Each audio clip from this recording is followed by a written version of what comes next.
888-285-5225. Let's go out to Charlie in Orlando. What's up, Charlie? Hey, John. Hey, George. It's a pleasure to talk with you guys. You too, man. What's up? Yeah, so my question is regarding my in-laws. I'm recently married, and I have their numbers pulled up and everything. Like, the question is for my wife and I is if we're going to have to help my in-laws financially with retirement. They're wanting to retire in about 5 years. They have a whole financial fiasco. And we're currently working on baby step 2. We're plowing through our debt. We're doing pretty well. And we're just wondering, are we going to have to help them in their financial mess when we're trying to still work on ours, building into step 3? And unless it's something they can figure out on their own, we're just kind of worried about the future, basically, for both parties. Have they asked you for your help? So they have not. Then this call is over. Yeah, there's not a lot you can do, man. Not a lot you can do, and I hate that for you. What made you feel like we've got to take on the burden of their financial future?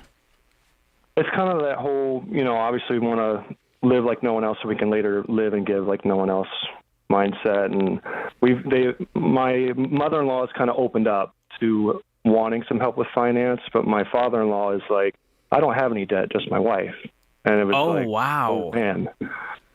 That kind of scenario. And has he always been like that? That's a scary How long have you been married, process. Charlie? So I've been married for only a few months, but they've been married for at least 30 years. They bought their house in 92 in Orlando. Yeah, so I'm going to give you some wisdom. I've been married for 21 years. Okay. Yes, sir. I would stay as far away from the inner workings of your in-laws' marriage as you possibly can. Yes, sir. Unless both of them, not one of them, if both of them sit down and say, will you help us? Right. Otherwise, you're going to get triangulated into this mess, and you're going to end up, your wife's going to have to choose between you, and the whole thing goes sideways. I think the best thing you could do right now is what I used to tell my daughter when she was 4, which is you worry about you and let them worry about them. Yeah, that's how I felt too. Like one time she came to my wife needing gas money. It was kind of one of those, is this going to get bigger than gas money one day? Yes. And yes. It was kind of, it's scary. Gas money is the gateway drug to more enabling here. Exactly. So here's what you can do, because I don't want to leave you in a lurch, just be like, you can't do anything. There is something you can do that is way more powerful, and that is you live out this plan in such a way and talk about it openly to where they go, tell me more about that snowball thing you guys are doing, because you seem to be like on fire and something's different. You guys want to make some changes. That is going to be your best path to getting them to change versus writing them a check every month, hoping that it's going to solve anything. And George just gave you the optimistic version. Here's the other one. When you say, we're not going on that cruise that you just planned that we're supposed to pay for because that's not in our budget and it's not a part of our debt payment plan. Or we're not flying to wherever for Christmas because we are working on our debt. And they're, oh my gosh, are you kidding me? You're telling me this stupid plan's more important than your family? Yeah, because we're playing a long game. Yeah.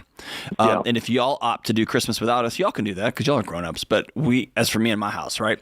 So either way, they're either going to see the light and the fire inside of you, or they're going to be on the other side of your boundaries that you've put up. Either way, they're gonna watch you. Your behavior is going to be a language for them. And that's going to be the best initial teacher until they both sit down and say, all right, what are y'all doing? Will you teach us? And that's a whole different conversation. That's what I've gathered, because my mother-in-law is more receptive. Like, she's actually already seeing a marriage counselor by herself. Oof. And there's kind of from what we've gathered already, that he's not even agreeing with that either, that it's our problems. Why should someone else help us fix it? And, all right, so I'm going to give you some more wisdom. And it's going to be the exact same wisdom I gave you earlier. Get out of that marriage. Deal with your own. Right. That's our goal. We have our own place next Friday, and I kind of felt, I just need that reassurance, I guess, is it's okay to step back and start our own family tree and really be an example, like you said. And grieve with your wife as she is sad that her parents' marriage is falling apart and that their finances are a zoo and they're both exhausted. And instead of celebrating with you two, they're trying to tread water.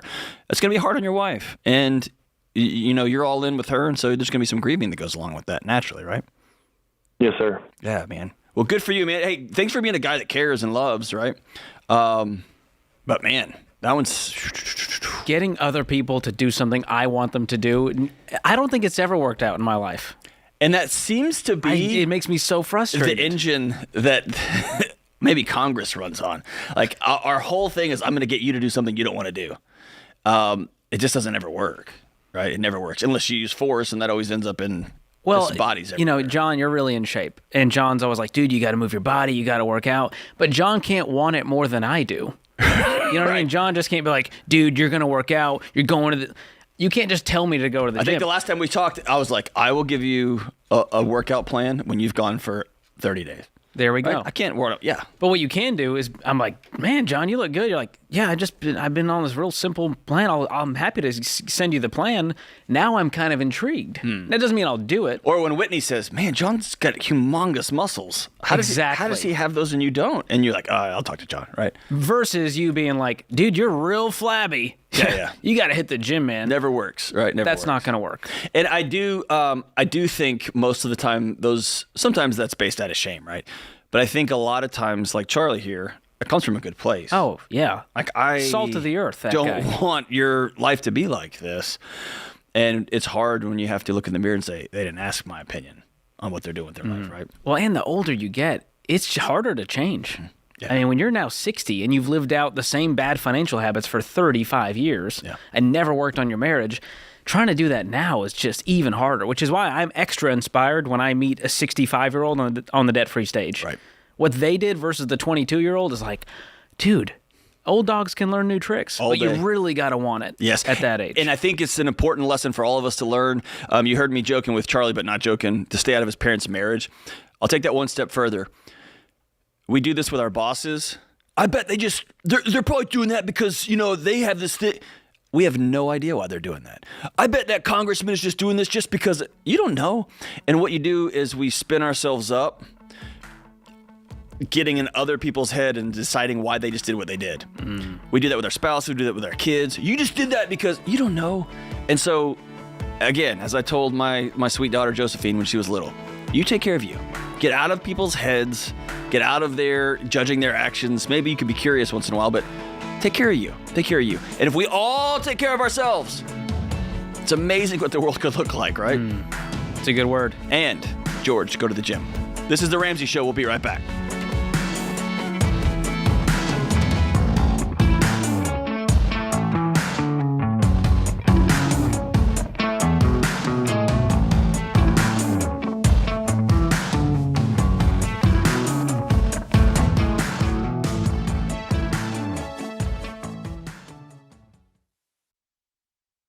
If you're like most people, your home is your most valuable asset. And when you want to make improvements, it can feel like everything costs too much or takes too long. But something as simple as custom window coverings from Blinds.com can completely change your space and add value to your home. We've recommended Blinds.com for over a decade, so you know you can trust them. From blinds, drapes, and shutters to motorized shades, they make it easy and affordable to upgrade your entire home, and their team is ready to help with everything from design consultation to measuring and installation. Plus, there are never any misleading quotes or hidden fees. Everything's backed by their 100% satisfaction guarantee, and shipping is always free. See why Blinds.com is the #1 online retailer of custom window coverings. Go to Blinds.com now and save 45% off selected products. Visit Blinds.com today for more info.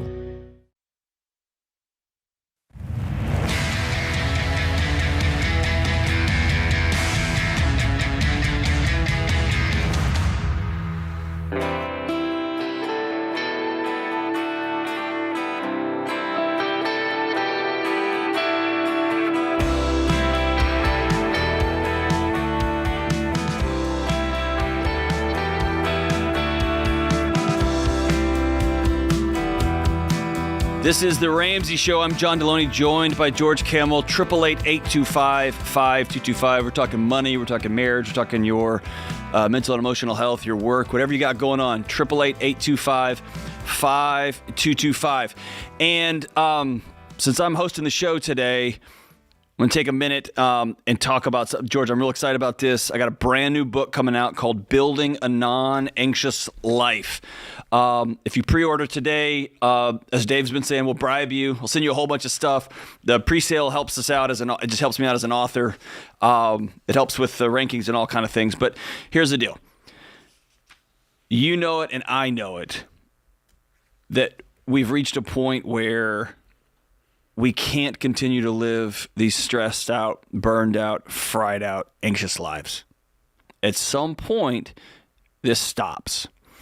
And my hope is, instead of not changing the oil on your car and driving it until your engine just turns into a brick and you can never drive that car again, that we're all able to pull off on the side of the road, read this book, follow the plan to help live a life where your anxiety alarms are not ringing off the hook all day, every day.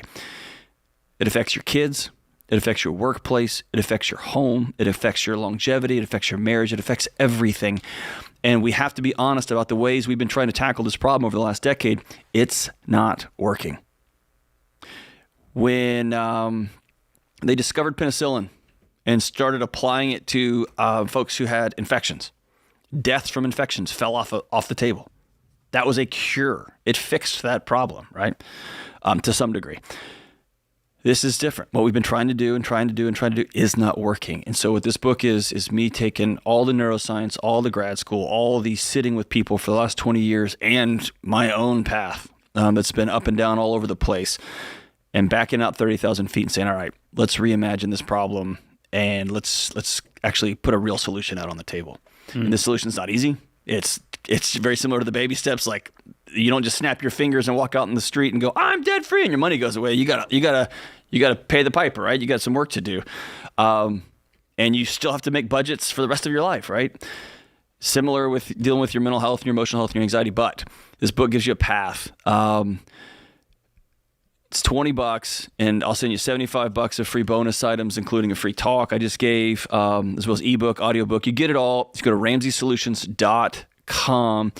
And George, since you're about to be a new parent, I'm going to give you 2 copies just for free, just because I love you. Wow. Just going to hook you up. Actually, a friend of mine has been like, dude, can you get me a copy of John's book? I'm like, dude, I don't have it yet. He won't even give it to me. How can I give it to you?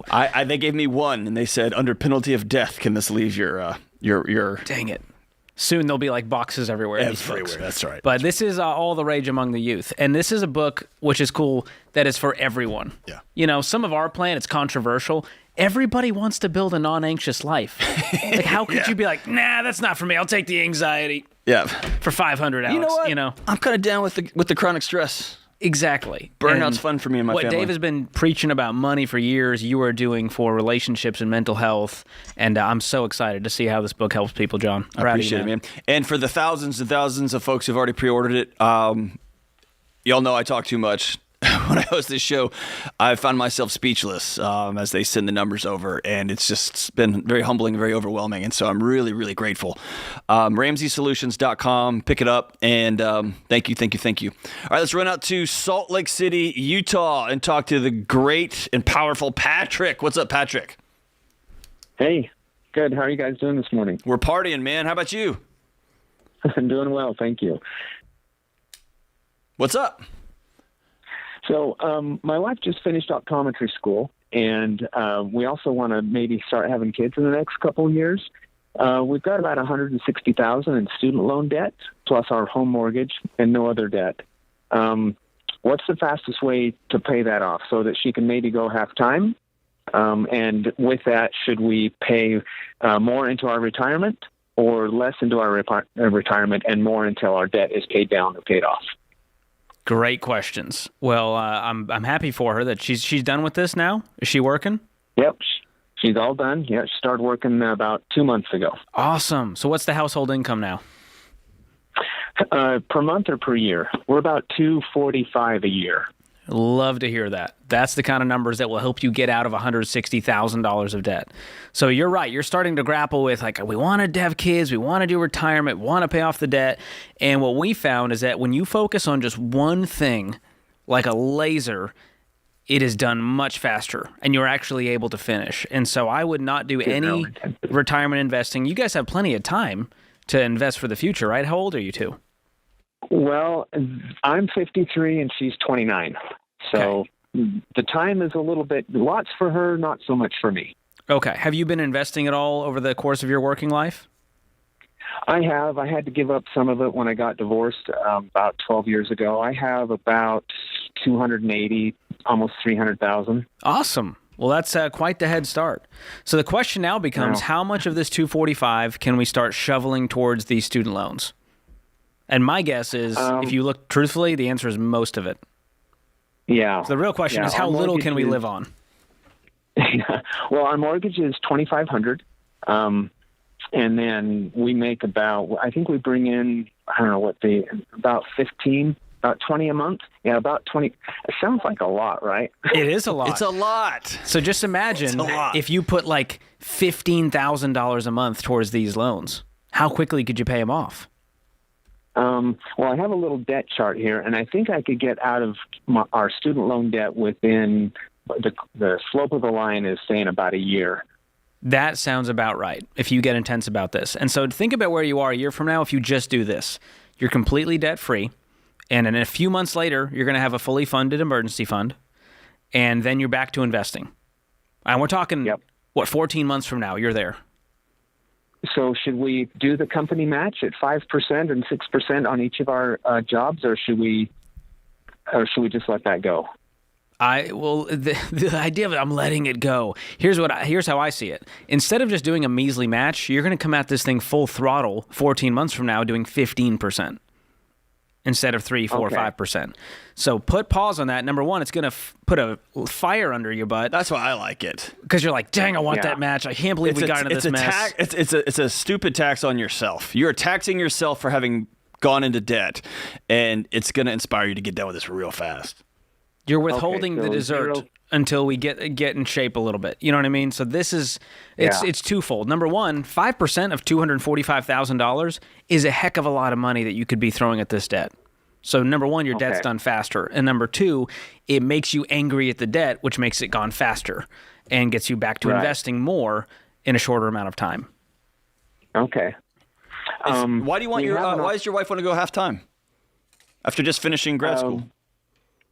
Because she's 29 years old, and she's like, I'm going to want to not be able to have kids if we don't hurry up and get them. All right, do you already have kids from a previous marriage?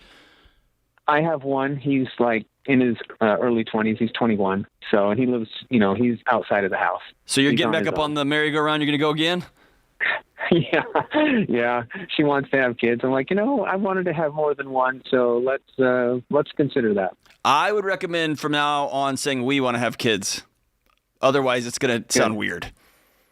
Yeah. Well, we do. We both want to have kids. There you go. Look at that, Patrick. I'm excited for it. We'll use that to fuel this debt-free journey, and we're going to help you out with that. If you go to RamseySolutions.com/student loans, we have an awesome student loan hub there with resources. Our team is updating on what's going on out there. We've got student loan payoff calculators, all kinds of things. And so you and your lovely wife, go check that out at RamseySolutions.com/student loans and call us back when you're debt-free. We'd love to celebrate with you. Okay, we're going to do that. Thank you very much. Absolutely.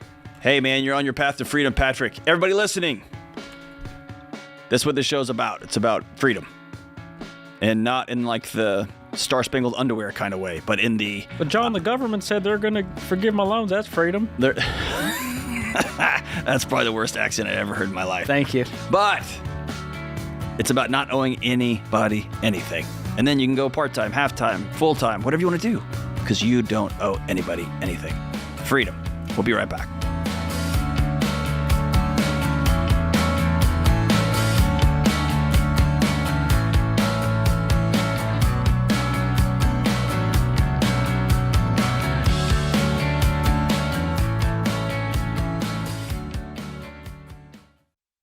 Well, you've all played the telephone game. The first person whispers a message to the second person, who whispers it to the third, and so on around the table until the original message has completely changed. Multiply that confusion by 100 if you run a business with different software systems that don't talk to each other. That's why there's NetSuite by Oracle. In the early days of Ramsey, we were using different systems for all of our business units. We needed one single source for accurate data. NetSuite was the software we used to optimize and take us to the next level. NetSuite gave us the visibility into all of our numbers so that we could communicate across departments and plan ahead better. And as we grew, it scaled with us. NetSuite worked for Ramsey, and it will make a difference for your business too. Join the more than 34,000 customers who trust NetSuite to help make them smarter and make better decisions and level up their operations. To learn more, get a free product tour at netsuite.com/Ramsey. That's netsuite.com/Ramsey.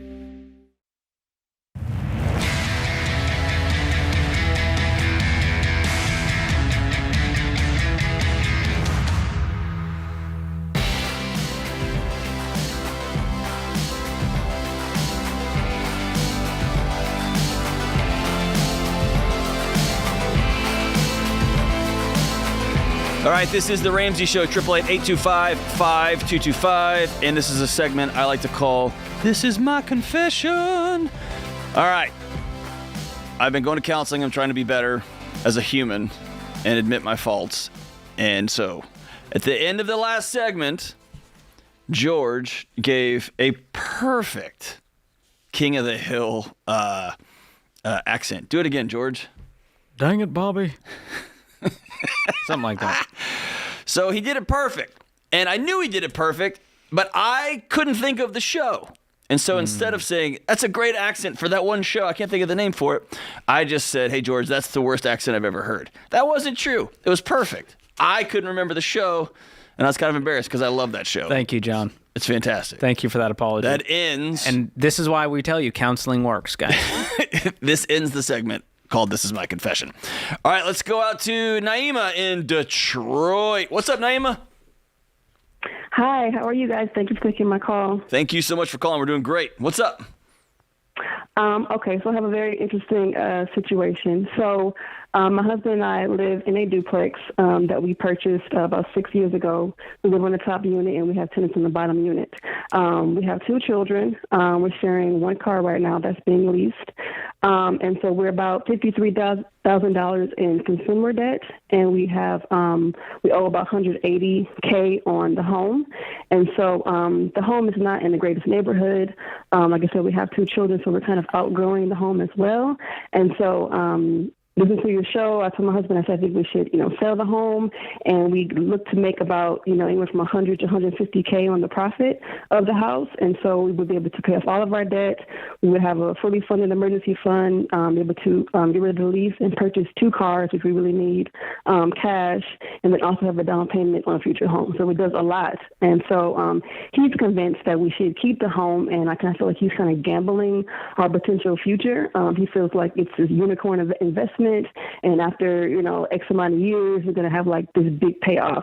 And so I've done like 2 financial models to show him like, how even if we keep it and then rent somewhere else, that we're struggling, like we're really tight, with our budget, which doesn't leave any room for like paying down the debt or saving for emergency, let alone for the children's future or retirement.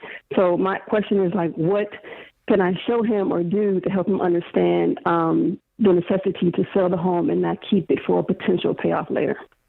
Wow, you laid that out beautifully. And if you've already tried financial models, I don't know what's going to convince this guy other than being his wife and just sitting him down and being like, I'm scared. I'm not sleeping well. We don't have an emergency fund. We're $53,000 in debt. We're in a dangerous neighborhood trying to raise these 2 kids, and I want better for us. And selling this house would give us a clean slate next week. And we'll be back. We'll be investing in the future in no time, but right now we got to clean up this mess. Have you just sat him down and did that instead of showing Excel spreadsheets? Yes, I have. I started with that. I started with high emotion, not so let me back out of it. Let me see the numbers for myself. And I did all the numbers, and I've been reading and really working to educate myself to make sure that I wasn't missing anything. And I've showed him the models as well. And he still believes that, we should move out, but that we should keep it as a rental as we're renting. And I just told him that our liability. So he wants to get broker by keeping the mortgage and then getting another mortgage on top of the consumer debt while having no savings. Well, he wants we would rent next year for 2 years and then get a mortgage after. Yes, we would eventually have 2 mortgages on top of. Yeah, rent plus a mortage is going to increase. Is not fun. Yeah, he's going to be getting an increase in pay soon. And so he thinks that, I'm making more money. So I'm telling him, like, the money can't go up with the expenses, but that we're basically in the same position, that if we increase our income or we have less expenses, we have all this extra money to now put towards debt, towards retirement and savings and things like that. So I'm just having a hard time getting through to him. Also, part of that is he's an architect by trade, and he recently got into real estate development. So I think because he's in development now, he's like looking at all the numbers and all the potentials, and he's like, it's entrepreneurial, and he wants us to be, extremely wealthy, and I appreciate that, but I think he wants to put the chicken before the egg, and he wants to just jump into this thing and hold on to it. He's afraid of losing, as he said, our only asset. Well, I think there's something bigger than this, Naima. I appreciate you wanting to defend him and think that, hey, he's doing all these cool things with his new job, and that must be what it is. He's looking at all these numbers. I don't think that's it at all. Okay. I think he is around some guys that are ahead of him financially, and they've got some rental properties. I think he watches too much YouTube and watches too much Instagram or TikTok. And I think he hears all these dudes flexing about real estate. And he's over here with the leased car, one car in his face. Like, he can't even see the forest for the trees, right? It's that guy that like hasn't been to the gym in years, but just keeps putting on tighter shirts because he feels big inside of them, right? It's just a strange flex that's not working. I don't think this has anything to do with him getting sophisticated or smarter with numbers. I think it sounds like a guy who's getting more and more scared. Because math doesn't care what you want. Math is just math. And he's got, I'll tell you, this is also scary. He has a brilliant, very clear thinking wife.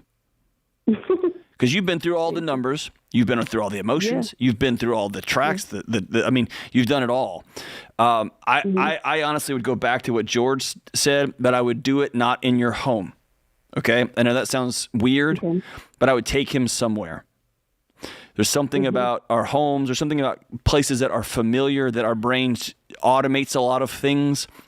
And sometimes it makes it hard to hear or hard to learn or hard to see a different perspective, because everything just gets dumped into think of it like a highway that's familiar. When you're in a road that you've never been on before, every one of your senses is up and alert. Where are we? What's safe? Where are we going? And so taking him out for breakfast somewhere, y'all getting away for a weekend and just going to a nice hotel somewhere, whatever. Take him away and say, I want to plan for the future for real. And I want you to start that conversation with, I'm so scared I can't breathe. Good, y'all. I have tried. I know. I feel like he needs something else. I'm looking for, is there another piece of data? No, this is not a data issue. Okay, it's not a data issue. This is not a math problem. You could have a 400-page spreadsheet and all the data in the world, and he's still going to be like, This is a grown man with an ego problem. This is not a math problem. He called it a unicorn asset. This could be a unicorn asset. A duplex in Detroit in a bad neighborhood is a unicorn of an asset? Is he listening to himself? Also, we put a lot into it. We purchased it. It was completely dilapidated. We put all this energy in. We remodeled it. And it turned out great. And the neighborhood is up and coming, but it's slow. And honestly, in 6 years, it hasn't moved as fast as we thought. And so, we do have profit in it, which is great, but it's just not, I don't know, the unicorn part. He said that. That's a quote, unicorn. Oh, it sounds like something he would say. But like John said, at the root of this is not a guy who's super smart. It's a guy who, there's three things going on here. There's pride, fear, and greed. And maybe a little bit of all of it. And that doesn't mean he's a bad person. It just means he's gotten starry-eyed about how smart he is, and how he's the exception to the rule, and how he's going to become the next rich guy, and one day you're going to thank him for doing this risky thing. But right now you're scared, and you want what's best for your family. There's also a number 4, detached from reality. Right? If he found a $100,000 property in downtown Nashville and said, honey, we just need to hold this for a second, I've got a unicorn, I would go, yeah, you're right. He did, because Nashville properties are insane. A dilapidated, refurbed duplex where you are, it's a hippopotamus. It is not a unicorn. And what happens when you guys move out and the tenants trash the place? And then the HVAC's broken, and you still have a leased car and $50,000 in debt while paying rent, while needing to pay the mortgage, and the tenants stop paying on top of that. Has he thought about that as a possibility? And see, here's the thing. I think because we've had really good tenants in 6 years, we've never had a missed payment. Like, we've done great with that. I think that he thinks that that's going to be the norm. Like, we move out, and then, like, they're going to keep paying on time, and we haven't had any major expenses. But we're hitting over the 6-year mark now, so that means the house is going to start doing some stuff. And it was built in 1900, like, literally 1901. This is a guy that has had one rental house, one experience. George and I get to sit by Dave, who's got a whole bunch of rental properties. People don't pay. If you watch the news and watch what happened with COVID, people just quit paying their rent, so much so that politicians had to pass laws that say you couldn't kick them out of their house because people just quit paying. They couldn't pay. They didn't have any jobs. They weren't allowed to go to work, right? Yeah, I wish there was a math problem. I wish there was just say this. But you've got a husband, like those three things George is talking about, you got a husband that's detached from reality and that has this grandiose vision of himself and his smarts and his universe that is simply not true. The only way I know through that is emotions.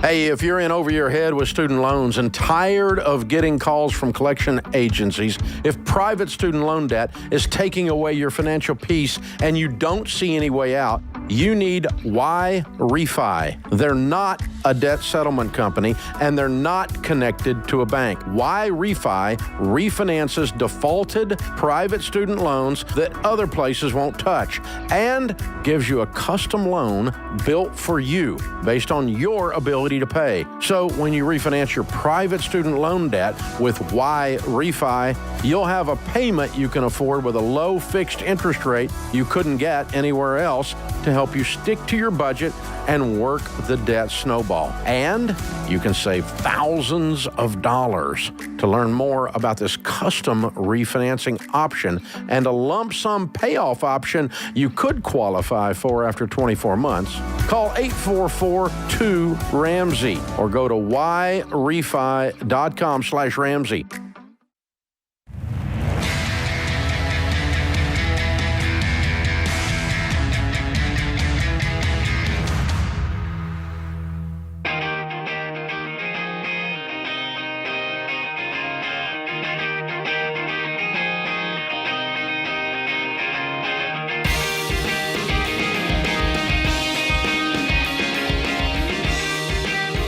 This is the Ramsey Show, 888-825-5225. I'm John Deloney, joined here by George Campbell. Listen, if you're a new listener and you want to dive deeper into the Ramsey baby steps, or you're wondering, what are y'all talking about when you even say baby steps? Go to RamseySolutions.com and click on the Get Started button. So many people are like, all right, I'm all in. I don't even know where to start. We're going to help you figure out the best next step for your financial journey based on exactly where you are right now. Very personalized. This is for you. Go to RamseySolutions.com and click Get Started. We'll get you going. So, John, this was a great tweet from our friend Dave Ramsey the other day. He said, I remember standing in the grocery store one day when Sharon and I were flat broke. I wrote a check for food and immediately got this sick feeling in the pit of my stomach, wondering if I had just spent the money that we needed to pay the electric bill. And so what Dave's getting at here is this thing we talk about on the show, this I've had it moment, where you go, that was it. Everyone has that thing, or they point back to it and go, that's when I realized this is a problem worth solving. What was yours? Mine was when I experienced identity theft. And I knew that. Identity theft is for real, Jim. It's a real thing. So I pulled my credit reports, and the scarier part was not the identity theft of these accounts people opened. It was the accounts that I opened for all of these student loans, and I had never actually looked at the numbers. I just knew, like, well, we'll get student loans, and eventually I'll have to deal with them. I added up exactly what I owed in all these student loans, and it took my breath away. And then I realized my first job out of college, it was barely enough to pay rent, the student loan minimum payments, because you actually have to pay those back once you graduate, all of my utility bills. And I was like, this is the path that I was sold? This is it? And that is when I was like, something's got to give, because this sucks. This life is terrible. And I was super cynical towards adulthood, toward all the lies that people had told me. And then I realized, oh, okay, it's not all my fault, but it's my responsibility to do what's next. And so we actually polled the Baby Steps group. Do you have any that you remember? Yeah, man, I remember it was during 2008, 2009 when the financial crisis hit, and I was working at a fancy university, and man, I was reading all of this data in higher education about all these schools that were super debt leveraged, and that pushed me over into some other literature about how all these businesses were debt leveraged. And now when the credit markets were frozen, that they couldn't operate and eat. And I found myself thinking, what idiots would have this much business revenue, but owe this much money? What kind of idiots would do that? Oh God, that's me, right? Like we owed this much money, it's like 6-figure student loans. We had thousands, we owed so much money. And I remember having a multi-year panic attack that just never stopped for a long time, because I realized, I'm as leveraged as them, but I don't have a government that's going to bail me out, right? My family and I just lose our house, and I had a new toddler. So there was a terrifying moment that as I was watching these businesses fail and these big banks fail, I just could see the writing on the wall, like, oh, you're next. Your family's next. This intellectual exercise became an emotional mirror for you, where you went like, oh, this isn't just like news headlines. I'm living this life. This is me. I make this much money, and I have borrowed this much money. That's good. Well, we polled the Baby Steps Facebook group, over 400,000 folks in there, and here's just some interesting ones that I think may inspire some folks out there to either have their own or decide I've had it. One person said, I was changing my daughter, getting her ready for bed. Her pajamas were too small, and I had just used my last few dollars to buy formula. Didn't meet Dave until later, but I started then to live without debt. Wow, that's a wake-up call. That would be so scary. Like, I can't afford clothes that fit this child because of how leveraged I am. Here's another one. After Christmas in 2019, I sat down to pay the bills and just got so annoyed that we were always a step behind. I literally said to my husband, we make too much to be this broke. That is the quote that tells me you're ready. Until you say that out loud, you're not ready. Another one. When I had to take money out of my child's savings to pay bills, it was the first, quote, debt I paid in Baby Step 2. That's a sobering moment when the first item on your debt snowball is putting the money back that you stole from your child. Oh, my goodness. That's a move that keeps you up at night, right? Yeah. When my husband had to have emergency surgery and I couldn't be with him because we were in so much debt. Oh, my goodness. I couldn't miss the hours at work. Yeah. Wow. When my card declined a day before payday at the McDonald's drive-thru, all I wanted was $2.99 fries for my daughter.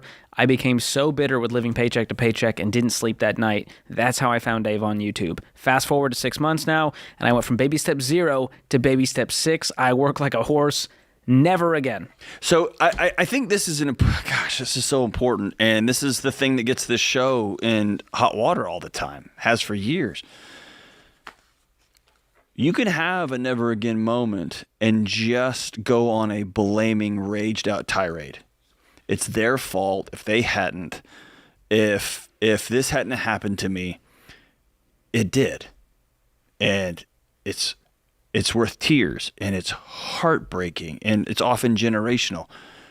But the question we all have to ask ourselves is well, now what? And these people you are reading, I think it's so beautiful. They had these moments, and then they said, there's no cavalry coming. This is me and my house. We have to fix this. And so I'm going to take this bull by the horns. I'm going to wrestle it to the ground, and I'm going to do whatever I have to do. And there's a sense of what this show has always been about, which is empowerment. Mm-hmm. It is that you can get back in the driver's seat of your car. And if you realize, hey, we're about to die because your car's careening off the road, and you just stay in the back seat and yell, ah! You're still going to go off the edge, right? The only chance you got is to get back in that driver's seat and try to steer it to safety. That's a great analogy. I'm picturing the passenger in the oh crap, holding the oh crap bar, going like, oh my gosh, what do we do? And they realize like, oh, no one's in I can step into the driver's seat. I can step in the driver's seat and drive. I can control this vehicle. Yeah. But it's hard to get to that moment. And the good news is you don't have to get to this like rock bottom, terrifying moment. You can just decide that average sucks and that you can do better than that. But it takes a step forward where you go, my plan isn't working. I'm a financial genius who's broke. Let me try a different plan. And that's what I did back in 2013. I was like, this ain't cutting it. So I went through Financial Peace University, and I was like, oh, this is a paradigm shift. This is jarring. This is offensive. Because everything I was told, all these myths that I believe that led me here were a lie. So you're kind of mad at Dave at first, and then you realize, like, oh, he's not the problem. He's just the guy on the corner being like, there's a different way, you got screwed. And once you can get over that piece, life change can happen. Yeah, every single time, man. Where should they go? If someone just heard that and they're like, I had that moment last night. I went to get my kids clothes for school. My son grew 7 inches over the summer break, and I can't afford jeans. I'm tired of this. Where do they go, man? Well, there's a few steps you can take. Number one, paying attention to your money, while the scariest step, is the most crucial. And so I always tell people, jump onto EveryDollar, create a free budget, and just lay out a plan. And just go, oh, okay, we make this much money. Here's all of our expenses. And that at least tells you, are we in the hole or do we have plenty of margin and we're just wasting it? So that really is one of the most crucial things, is just putting a plan to paper. That's just choosing reality. Where just are choosing we reality. Right now? Yeah. And list out all of your debts. Some of you need to figure out how much debt you actually have because you've had your head buried in the sand, not wanting to look at it because it's too gross. And the other thing you can do is get new information. One of those is listening to the show right now. People say, I listen to the show, I get motivated. Either you go, I'm not as bad as that person, right? That's half the people that listen to the show. Or you go, that person was me, or that person could be me. And so you start dreaming out loud. You go through Financial Peace University, and you sit there and watch all 9 lessons, and you're like, I know too much to go back. Ignorance was bliss. And not anymore, because I know too much. I know that these are all traps meant to hold me back, meant to hold back my future. And, people like to be like, that whole Dave Ramsey place, man, they're like a cult telling people to cut up their credit cards. I'm like, or are you the brainwashed one who believes that this is the path? And here's what's strange. This is before I worked here. This is since I've worked here. I had knee surgery a few years ago, and I heard people say, oh, that guy's the best surgeon ever. I heard people say, I'll never have that guy do my knee surgery, right? So I had to dig in, meet with him and all that. I've never met one person before working here or after that said, I wish I hadn't paid all that debt off. I wish I hadn't have done that. Huge regret. I wish I'd just gone on vacations instead of paying off. I've never heard it. Why? Because it's always worth it. Freedom is always worth it. Hey, that's the first hour in the books. Thank you for joining us, America. We'll be back soon right here on The Ramsey Show.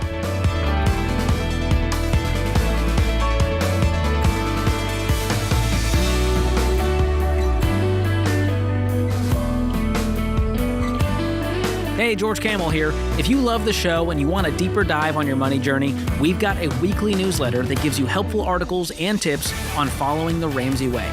Just go to RamseySolutions.com today to sign up for the newsletter. Again, that's RamseySolutions.com to sign up for our weekly newsletter.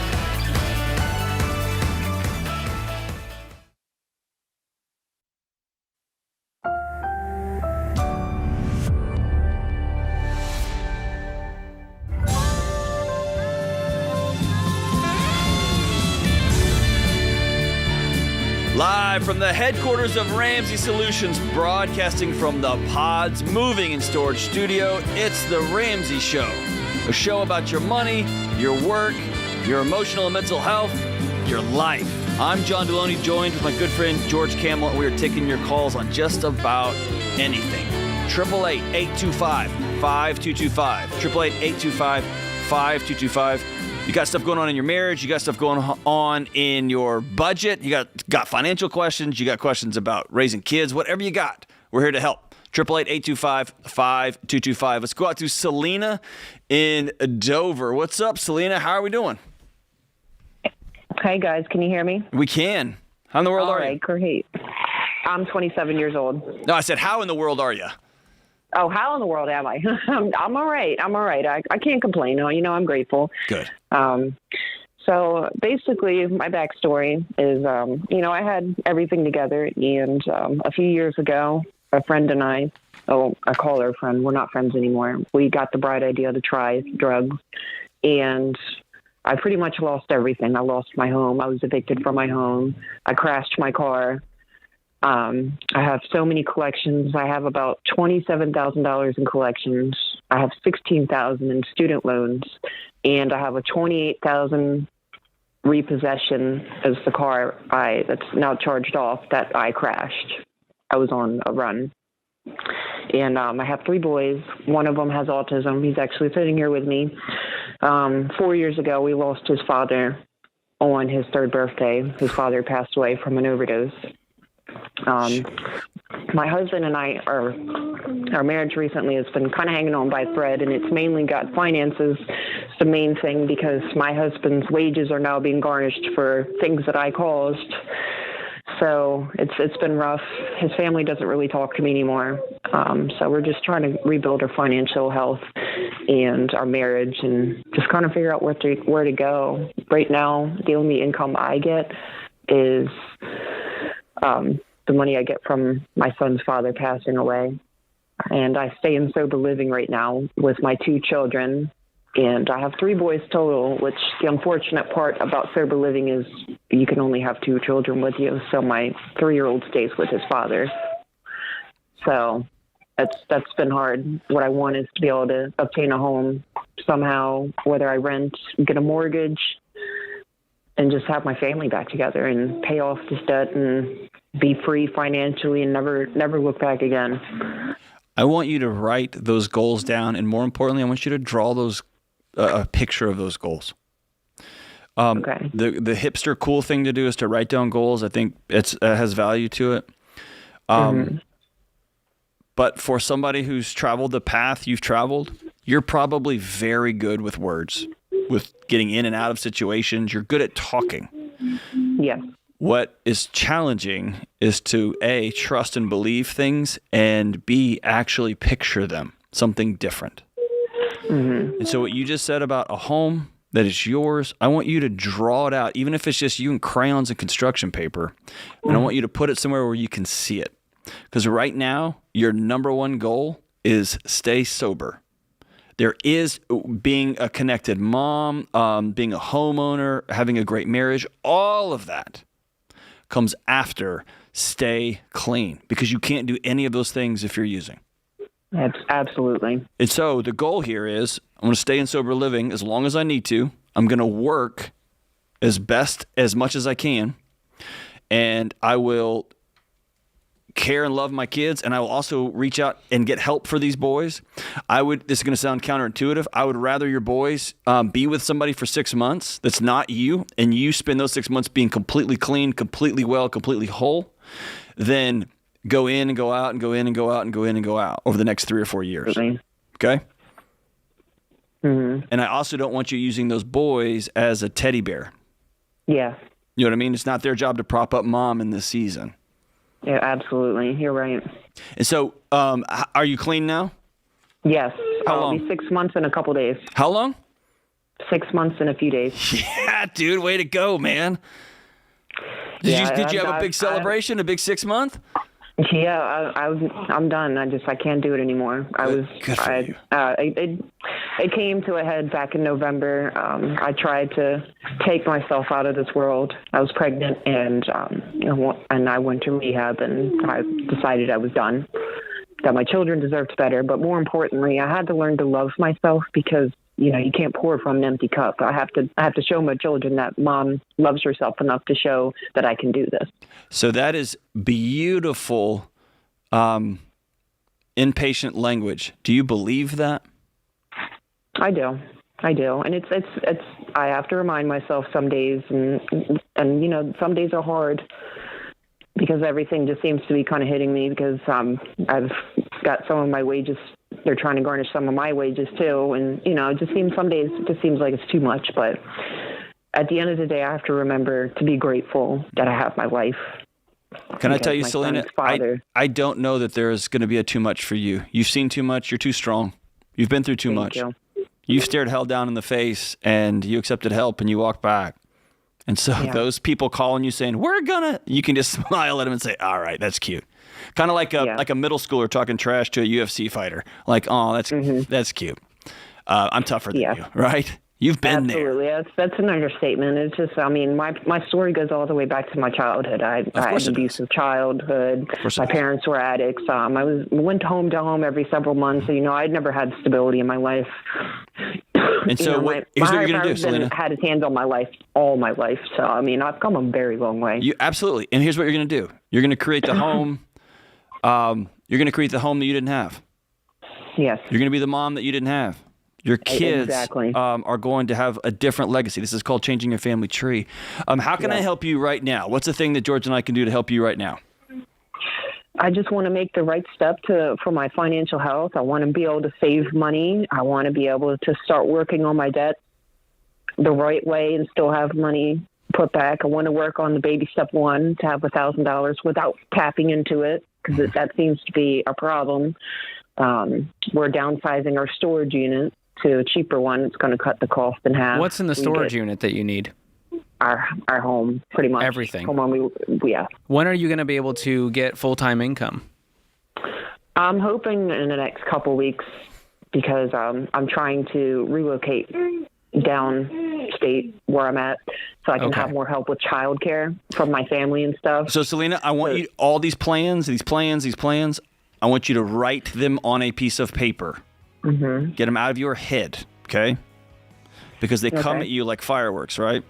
Yes, they do. All right. So I want you to write these things down. Here's plan 1, plan 2, plan 3. I want you to get somebody in your sober living community that will be accountability for you, probably a sponsor of some sort, and somebody walking alongside you.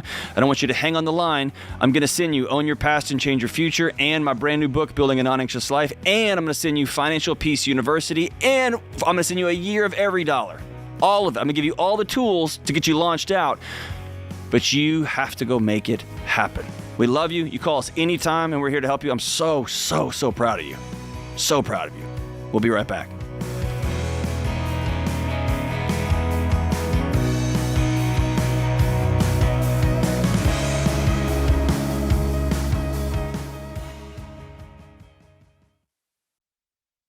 Hey, Dr. John Deloney here.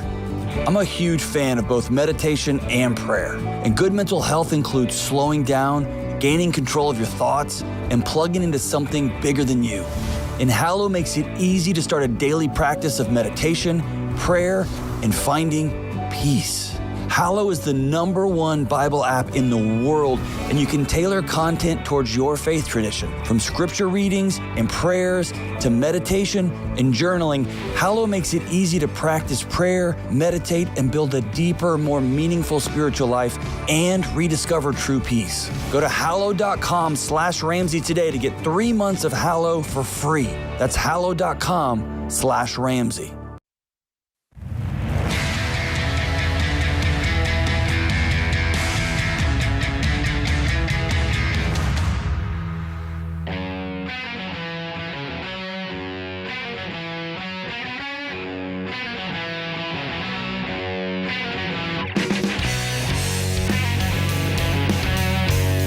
Welcome back to the Ramsey Show. I'm John Deloney, joined by George Camel. 888-825-5225. We're taking your calls on money, marriage, life, mental health, emotional health, all of it.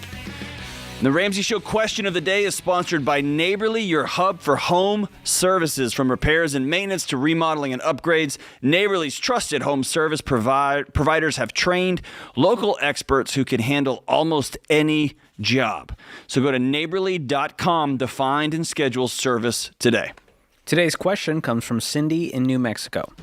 Within the last week, I found out that not one, but 2 close friends who make over $100,000, which is very good for our part of the country, are so deep in debt they are considering filing for bankruptcy.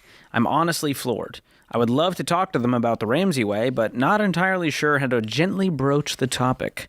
I know they will ultimately make their own decision, but I also want to show them there's another way. Oh, this is a lot less financial and a lot more relational. And gently broach the topic. If my buddy's on the brink of bankruptcy, I don't think there's anything gentle about what's going on here. I think I'm going to shake them and go, dude, please do not do this. There's another way. And I don't know if they're going to listen to you at that point. Yeah, I'm a big believer in staying out of people's business unless they're about to get hit by a truck. And so, for instance, if I'm with my friends and they're like, yeah, we've decided to stop going to doctors. We just, we got a special herb out in our yard and we rub it on our face. We watched a YouTube video. Yeah, and it helps with our diarrhea. Then, you know what? If you ask me like, do you think that's a good idea? Oh, I'm going to tell you. But they don't ask me that. And so I smile and say, I can't wait to hear how that works out. But if they said, hey, we have a toddler and we've been growing this 3-leaved plant that some call poison ivy, we're going to rub it all over their face to help with their eczema, I would yell and kick and scream, right? So in this case, if your friends are throwing credit cards down on the table at dinner all the time and they're always talking about what a great deal they got on their new lease, I don't get involved in those conversations because they didn't ask my opinion. But if I have a friend who's about to file bankruptcy, they make a whole bunch of money, and they just don't understand, because you and I both talk to people who have filed for bankruptcy, and it is a traumatic event. I'm going to get involved because I love my friends and say, I have to speak now because I can't forever hold my peace. Don't do this, right? Yeah. If there's another way, let's figure this thing out. I would go and I'd say, hey, drinks on me. I'm going to buy you dinner. Here's what I'm asking. Before you file for bankruptcy, just read this book. Here's Hand Total them Money the Total Makeover. Money That's Makeover and say, just read it and let's have a conversation. I'm going to send you 4 YouTube clips. That's Yeah. going to be a total of like 40 minutes. Watch those, and then that's it. That's If all you I'm have any asking you to questions, do. let's talk. And if you decide after that you're going to do what you want, that's fine. But at least read this book. Take 6 hours and do this one thing before you implode your financial life. And not only and implode try to your get a financial clean life, slate. you're going to strain your marriage. The chances of you hanging on to your marriage go away. The chances of you hanging on to your physical health go away. Your emotional health go away. So let's do whatever we can. And this is just me loving you like I know how to do. And if you tell me to shut my mouth and mind my own business, that's fair. Yeah. But I needed to tell you, I think a truck's coming right at you. And that tone matters. It's not from a high horse of like, wow, you're so financially unsophisticated. It's, dude, I love you. I don't want to see you go through this. I know what happens when people go through this. I know you know what happens. But this is not the only option. You're showing them option C and doing it in a way that is not gentle and, hey, what if? Yeah. No, this is, dude, do not drive off the cliff, please. Yeah, if a car is coming towards a little kid in the road, you don't go, we don't want to scare him. So, hey, Billy, there's a car coming. No, you scream at the top of your lungs, right? And you go running and screaming. You might even shove a kid out of the way to keep him from getting run over, right? Yeah. That's this kind of situation here, right? That's tough, though. Not an easy situation to deal with. Not trying to minimize it. But I'll say this, Sydney, thanks for being a friend that cares. Thanks for being a friend that cares. Most friends just go, oh my gosh, YOLO. The theme of today's episode is you can't change other people. Yeah. Every single call has been like, hey, I really want to. You can't. Yeah. You can't make them do anything they don't want to do. They're adults. Yeah. And that's a really hard thing to grieve, just to go like, I knew there was a better answer, a better way, and they did the dumb thing. And they didn't ask me. Or they did, and they did something completely different, and that people have the right to make decisions that are different. That's America. Freedom goes both ways. Let's go out to Minneapolis and talk to the great and wonderful Matt. Hey, Matt, what's up? Hey, how you guys doing today? We're doing great, man. Hey, so real quick, I've been following the Ramsey baby steps. I just graduated college a few months ago, got a full-time job, and I'm wondering about how I go about saving for a house while investing. I don't have any debt. I went through college, paid off all my school, so I'm debt-free now. I'm living at home, hopefully only for a year or so before I get in an apartment or something. Yeah, just kind of wondering what your guys' thoughts were on money management while I save up. That's awesome. Okay, so what are you making? I started at $26 an hour, and there's quite a bit of overtime left, so I've been eating quite a bit of that up, and then I work part-time at a restaurant. Sweet. So we're talking $60K plus? Yeah, hopefully. Awesome. Okay, and do you have an emergency fund saved up? I know you don't have a ton of expenses right now living at home, but what do you have in savings? Yeah, so I've got it all written down here. I have a Roth IRA with about $1,200 in it. The emergency fund is in a high-yield savings with about $2,000. Then I have another separate savings account with about $7,000, and then I have a normal taxable brokerage account with about $3,000 in it. Okay, so you're already on this path of investing, and you've got about $9,000 liquid. Does that sound right? Correct. Okay, so that would put you in baby step 3B, which is where you save up for the down payment for a home. And while you live at home, I mean, take advantage of that. Live on nothing. And there's a few paths for this. Awesome. It's a choose your own adventure when it comes to investing in down payment in this phase. Some people do 0% and they go hard on that down payment. Some people choose to do 15% and then whatever's left, throw it at the down payment. Some people do the match and then beyond that, throw money at the down payment. My favorite version is let's invest 15. Clearly you love investing. And so if you're able to make up the gap and still hit your down payment goal while investing 15%, all the better. But if you told me, hey, I want to pause because this is a huge goal for me, and in 1 year I want to buy this house, then I would say, all right, well, let's pause investing. And so you just kind of pull the lever in whatever direction you're feeling. And at your age, you have tons of time to invest. So it does not worry me for you to go to 0% for a period of time. Mm-hmm. How does that hit you? What are you feeling? Yeah, I was just for this first year of living at home, I was thinking about renting after moving out before, getting a house because, come to think of it, there's a lot more expenses than just the house payment. Oh, 100%. And not only that, but you've got the earnest money, you've got the closing costs, you have the down payment, you have, if there's any fixes the house needs, you have ongoing maintenance and repairs, property taxes, homeowners insurance. It's not all gumdrops and rainbows once you're a homeowner. And I love home ownership, right. But I think it's a good warning to those who feel like renting is a sin and it's a waste of money. And I'm going, dude, renting is the most you're going to pay right now. The mortgage is the bottom of the barrel before we start adding on the other expenses. So I think it's wise at your age, just go rent for a year. Whether you do that now or a year from now. Yeah, and that's right. the highest form of advice I could give you is if you were my little brother, if you were my best friend's son, I would tell you the exact same thing. I think a year of practicing living on your own, renting, paying bills, figuring out how that works. When the cable company says they're going to be there, that's probably the oldest thing I've ever said. When the internet company says they're going to be there, and they don't show up, like dealing with all that stuff. And that's a good bridge to what comes next. And you and your analytical investing mind are going to think you're wasting money. It's going to feel like I could be making so much more if I wasn't paying rent. That's part of growing up is dealing with some of those feelings and knowing, no, I'm doing the right thing, right? I feel this, but I'm going to go ahead and do the next right thing anyway. Mm-hmm. But you're crushing it, man. Just stay on this path. Do you like living at home, by the way? What's that? Do you like living at home, by the way? Is that working for you? Yeah, I do. I've been blessed with having some parents that take good care of me, and they allow me to live there rent free. So I'm taking advantage of that while I can, but I'm trying to stay thankful. It's awesome. How old are you? I just turned 21. Oh my gosh. So, can you imagine, John, if we were 21 thinking like him? Oh, yeah, no. I definitely was not doing that. I'm going to give you some, just my opinion on, it's going to sound a little bit counterintuitive than what we normally would say on this show. It sounds like you have a good head on your shoulders, which makes me think your folks had a good head on their shoulders as well. Y'all have a great relationship. I might not sprint out of this house. If it's working for y'all in this season, you do need to get out and get your own place. But man, if you can leave with a pile of cash and your relationship with your parents is still intact, man, you may want to hang on to this for another 6 months or another year if it's working for everybody. Just a thought. This is The Ramsey Show. We'll be right back.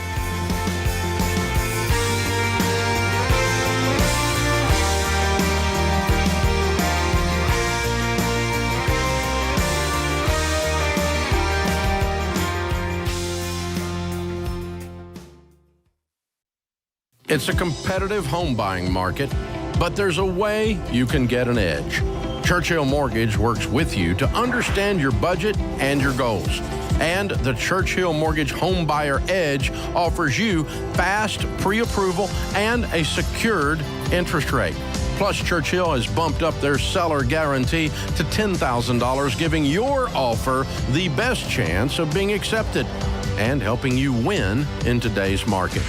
Go to ChurchillMortgage.com today to learn more.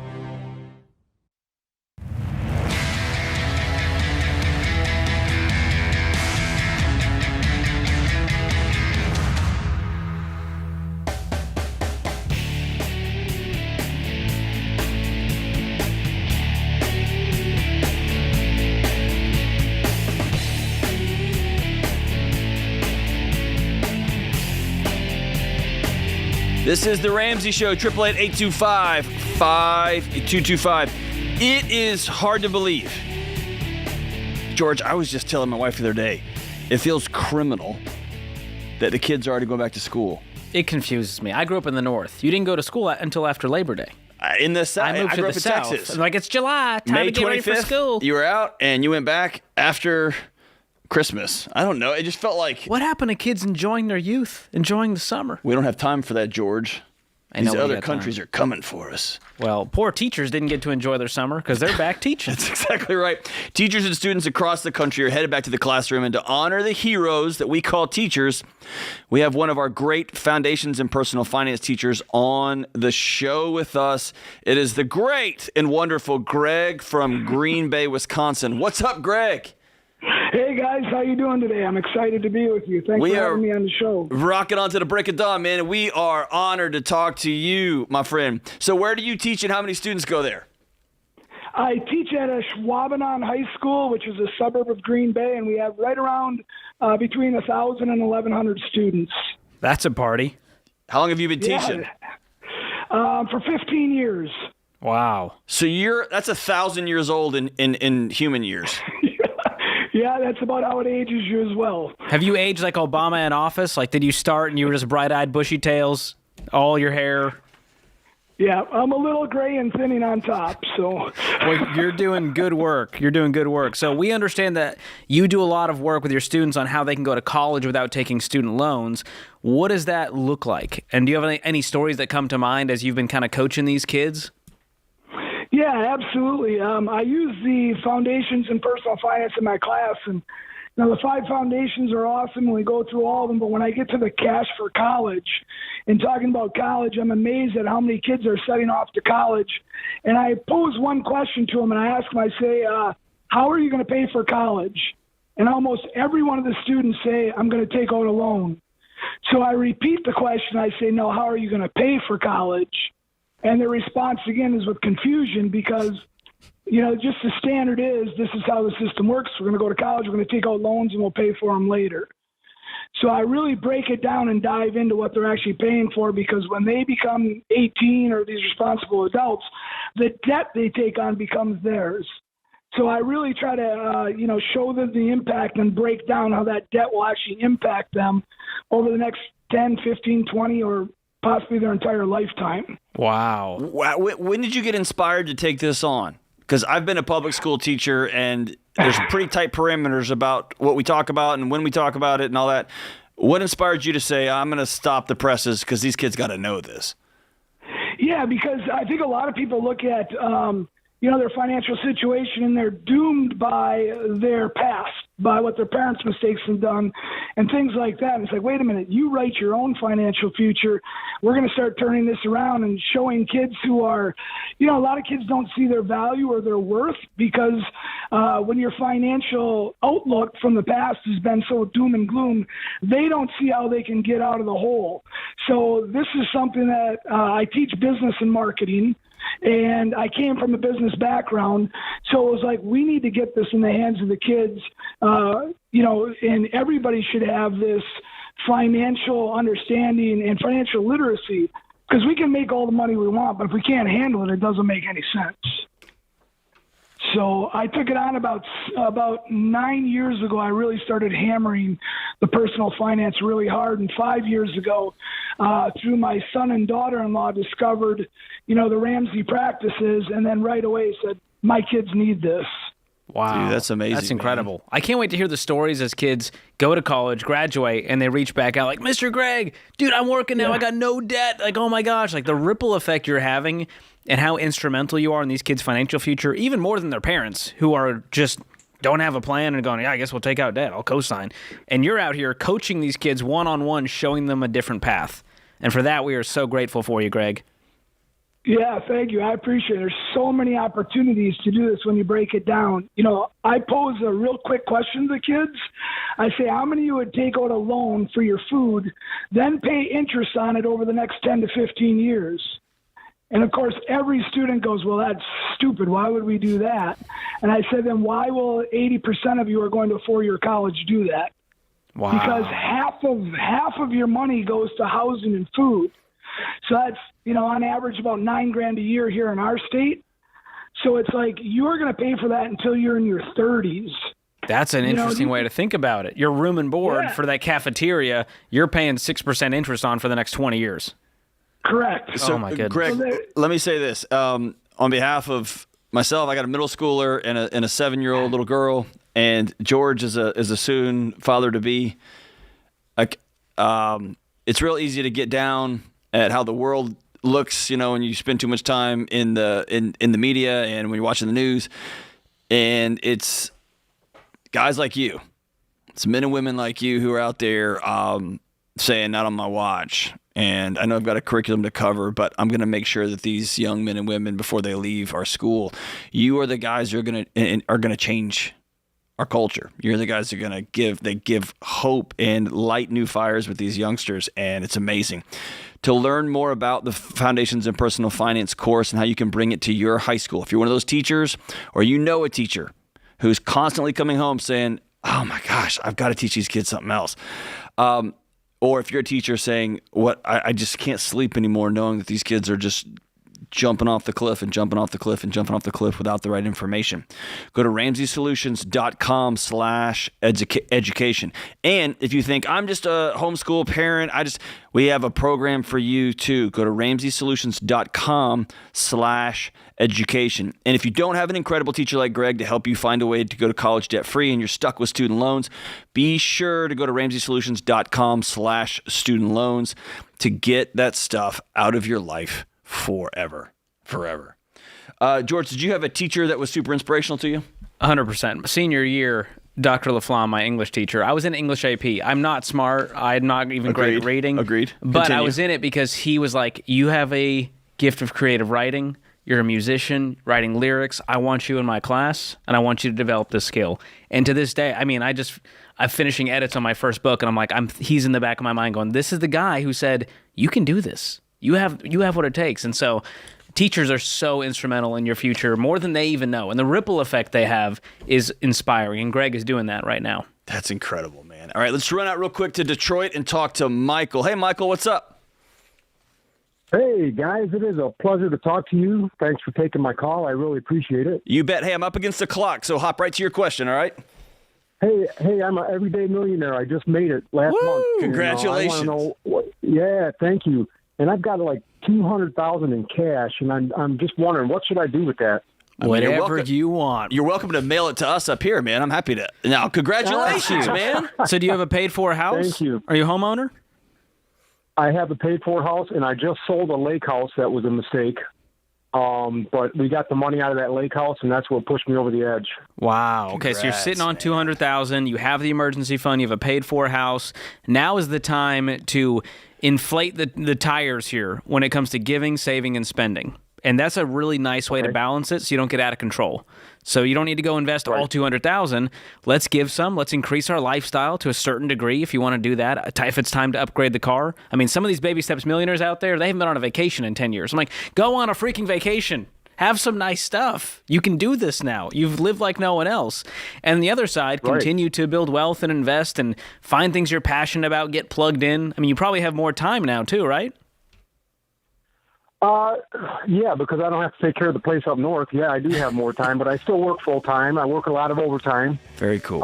I'm actually retired from one company, drawing a pension, and working at a second company and still investing in another 401. Boy, Michael. So you got options here. So that's what I'm trying to tell you is now's the time to dream a little bit and go, what could we do? George, I would love, before you start spending and giving, I'd love, Michael, if you and a buddy or two went out and y'all dreamed about, okay, we've been running our whole lives and now we're here.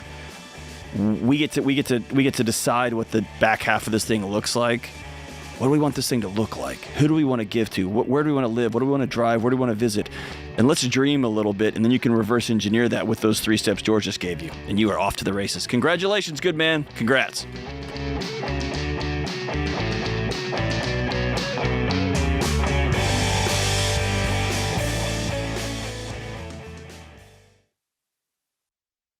Hey, if you're in over your head with student loans and tired of getting calls from collection agencies, if private student loan debt is taking away your financial peace and you don't see any way out, you need Y Refi. They're not a debt settlement company and they're not connected to a bank. Y Refi refinances defaulted private student loans that other places won't touch and gives you a custom loan built for you based on your ability to pay. So when you refinance your private student loan debt with Y Refi, you'll have a payment you can afford with a low fixed interest rate you couldn't get anywhere else to help you stick to your budget and work the debt snowball. And you can save thousands of dollars. To learn more about this custom refinancing option and a lump sum payoff option you could qualify for after 24 months, call 844-2-RAMSEY or go to yrefi.com/Ramsey.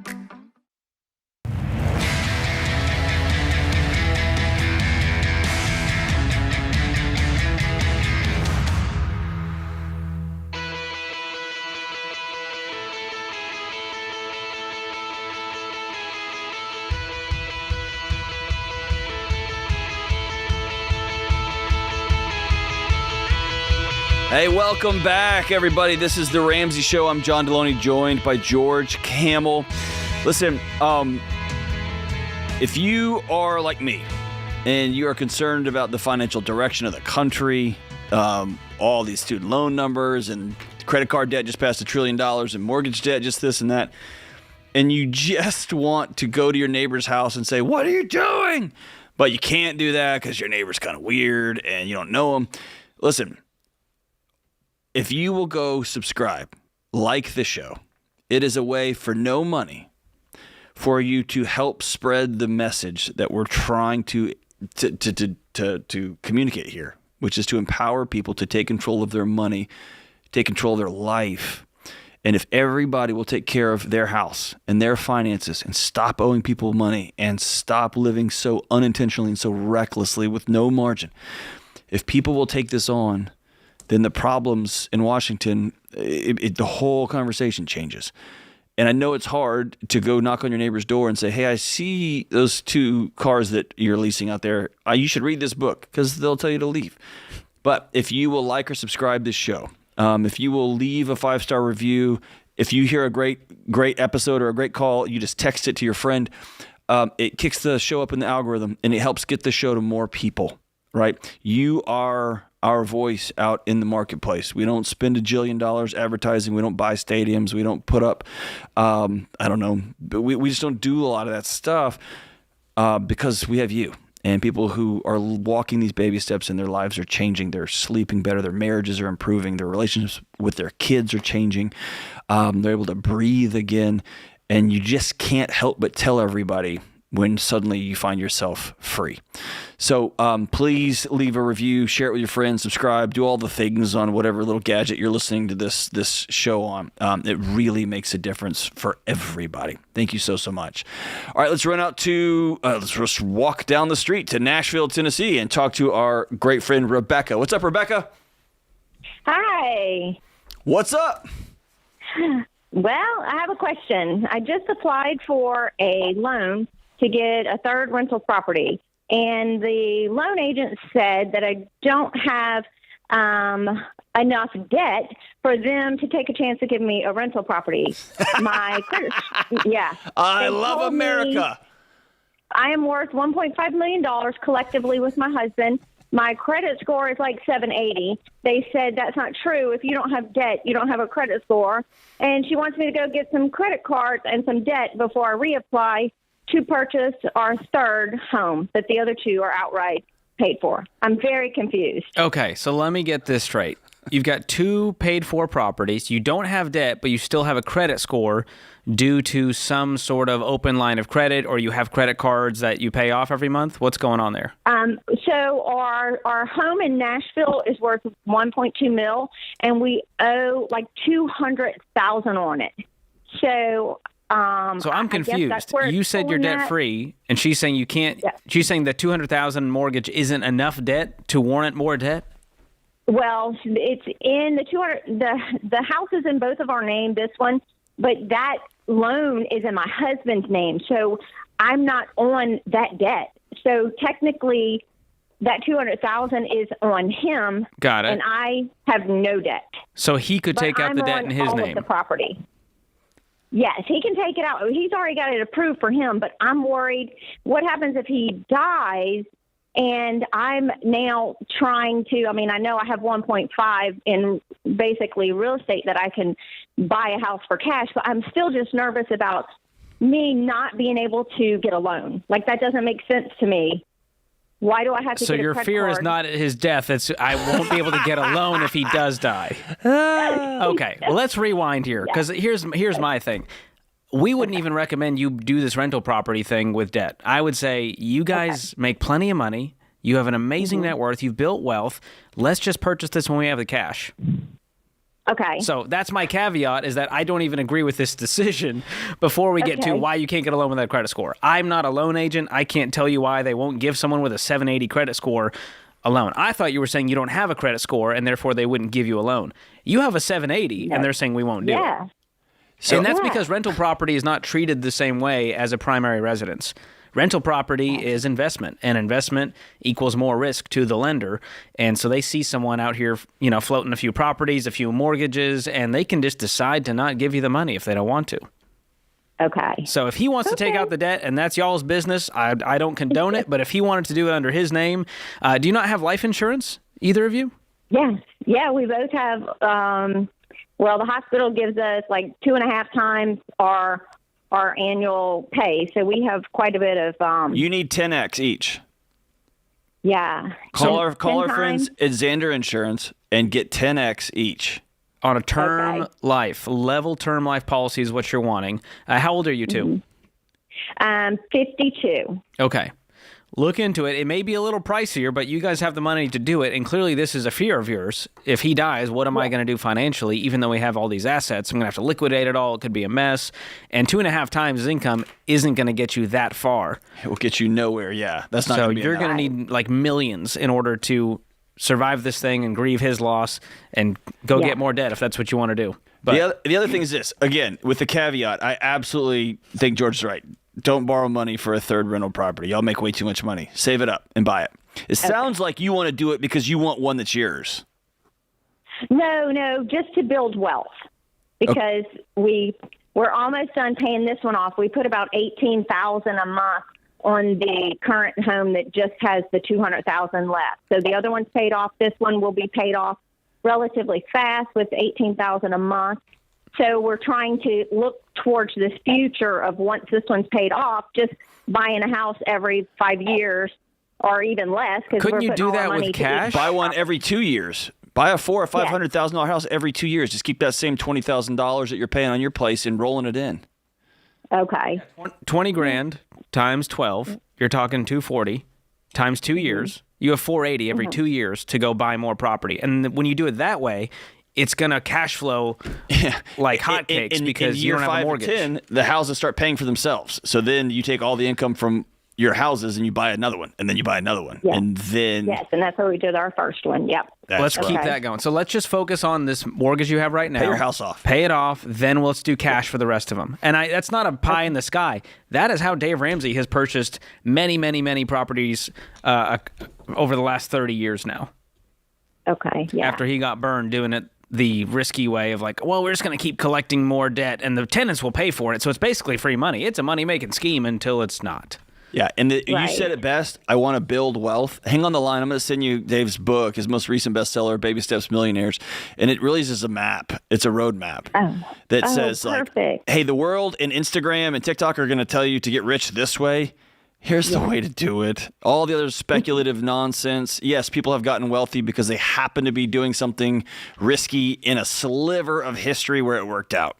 There's also people who go to Vegas and you hear about them, a friend's cousin's grandma's brother who made a whole bunch of money. Vegas wouldn't exist if that happened every time. That's why you know about that one guy. Yes. Similarly, speculative real estate rolls over and rolls over and rolls over.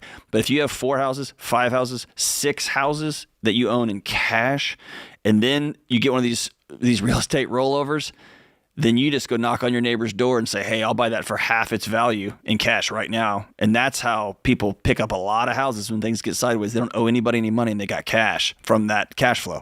It's a different game. That's building wealth. It's chess, not checkers. Getting a whole bunch of mortgages, that's not wealth building.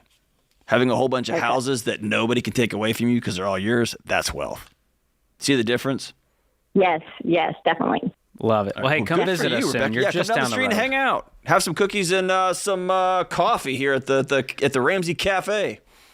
If you can pull George away from the cookie bar. Can't stop me. But that's a good point, John. A lot of people that call the show like, we got rental properties. I'm like, how much you making? They're like, $4,000 a year. I'm like, bro, I could do Uber and make that instead of having all this risk in my life. I know, but we're wealth building.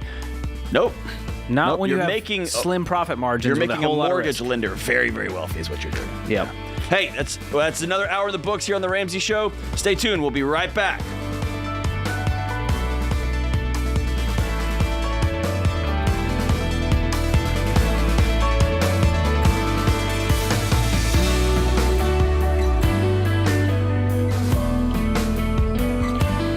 Hey, it's Dr. John Deloney. If you love the show and want a deeper dive on your money journey, we have a weekly newsletter that gives you trending and helpful articles and tips on following the Ramsey way. Just go to RamseySolutions.com today to sign up for our newsletter. Again, that's RamseySolutions.com to sign up for our weekly newsletter.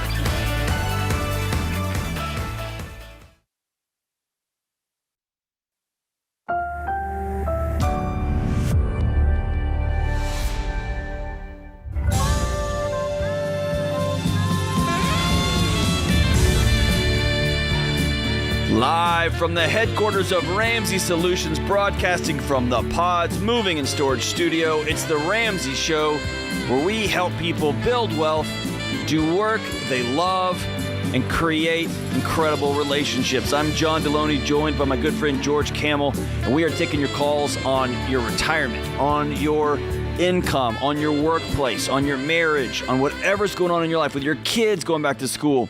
888-825-5225. Whatever you're working through, we're here to help. 888-825-5225. George, off air, you were telling me about this article that they mentioned Dave Ramsey in. Tell me about it. Yeah, that's a popular trend, John. I think it gets more clicks and views, so they just like to be like, I do something different than Dave Ramsey, and here's why I'm a genius. And I'm like, okay, whatever.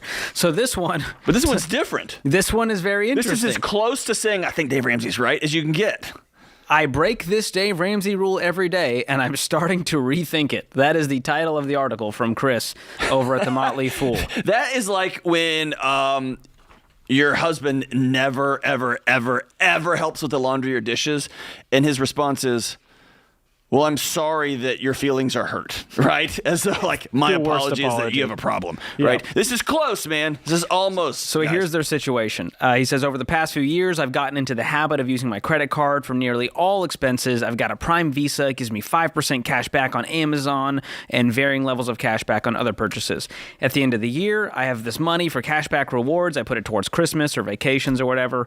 And he says, using a credit card almost daily breaks one of the cardinal rules of Dave Ramsey's debt-free living strategy. He recommends not having a card at all. While that may seem extreme, I get it. I recently lost track of how much I put on my credit card and was surprised to see the amount. And so it reminded him of how quickly credit card balance can grow if you're not paying attention. And I don't know if you've seen the news lately, but we've hit a record, America. We're number one at a lot of things, and we've hit a wild record of $1 trillion in credit card debt alone. So congratulations. So he ends this article saying, looking at my card balance has caused me to consider changing my credit card usage so that my balance doesn't tick up any higher. Here's the hilarious part, John. Motley Fool makes money, of course, from pushing financial products, largely debt products. And so in this article is a pitch. Alert, highest cashback card we've seen now has a 0% intro APR until nearly 2025. And it's like, if you're using the wrong card, it could be costing you some serious money. Our experts love this top pick, which features 0% intro APR for 15 months, an insane cashback rate of up to 5%. So hold on. Right above that ad, it says, it ends with this. If you're like most Americans, it may be time to take an honest look at your credit card balance right now. I did recently, and it's helped me get back on track. It may be painful at first, but I promise you'll be glad you did. Here's a new credit card. So good. I just don't. I mean, I get we all got to put food on the table, but this is a funny article to put in an ad for a credit card. I today sent a text to my manager who said, hey, there's an ad. You guys, you interested in this? And I said, my integrity is not for sale. And so you do have to put food on the table and you have to sleep at night. And my goodness. Yeah. I appreciate his honesty, realizing this person, who, by the way, is very financially aware. He works for the Motley Fool and is a writer on personal finance topics. And even he's like, hey, it got out of control there for a second, guys.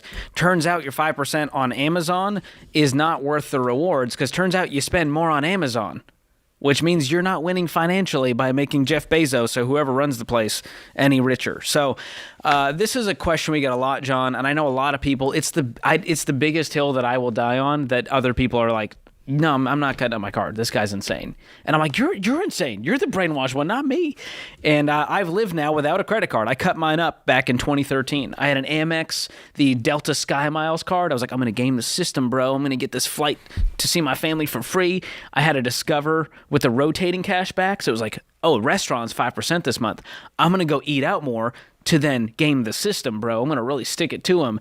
And then I was $4,000 in credit card debt going like, I'm losing. And you got to check for $40, right? Yes. Cash back. I got this message the other day. Someone who was like, hey, I have the Costco credit card. Doesn't it make sense to use it for the 4% on gas? It's up to $7,000 limit. And I'm like, okay, so $7,000, 4%, you're talking like $500 a year is max. If you're spending $600 a month on gas, which very few people do. And she was like, yeah, I'm not going to spend that much on gas. I was like, so we're going to play this game, pretending that we're only going to use this Costco card for gas in order to get $300 a year back? I was like, that's bad math at best. Especially when, like we've talked about before, and I can't speak for Costco. In fact, Costco probably is not involved in this, but when it comes to like credit card miles and stuff like that, flight miles, those companies aren't our friend. Like the airline companies aren't like, you know what, dude, we're so happy that you use a card with our face on it. We're like going to give you free flights. It's not how that works. Guys like me game the system. I use that card. I rack up miles and I get free flights. And it's that single mom who the child support check didn't come in and she got her hours cut because her boss is a jerk and she has to do it to survive and she doesn't have any money to pay the bill the next month. She's the one with late fees that are paying my flights. And I'm not playing that game. And for those of you out there who are going, oh, here goes John with this whole single. No, let me read you a direct quote from a Federal Reserve study on this. We estimate an aggregate annual redistribution of $15 billion through credit card rewards from less to more educated, poorer to richer, and high to low minority areas, widening existing disparities. So it's reverse socialism. It's the poor are paying for the wealthy's free stuff. Yes. And now a lot of people, John, they go, well, it's not my fault, John, that they suck with money. Why should I not benefit from the broken system? What do you say to that? That I refuse to participate in a free flight that comes at the expense of a mom being able to take care of her kids. I refuse to play that game. So you're saying I would much rather the credit card companies charge single moms no late fees than give me a free $250 flight is what I'm saying. I don't want to play that game. Yeah, well, what's interesting is a lot of people also say, well, John, it's not coming from the interest. It's coming from the swipe fees they charge to retailers. So I dug into this. I looked at Capital One's 2022 annual report. Turns out 2/3 of their credit card revenue comes from interest fees. AKA the people who are struggling. Yeah. 1/3 came from swipe fees, which is just screwing retailers, which then just pass on that to you, making all of your stuff more expensive. So there you go, credit card users. And I think Blockbuster is a great example.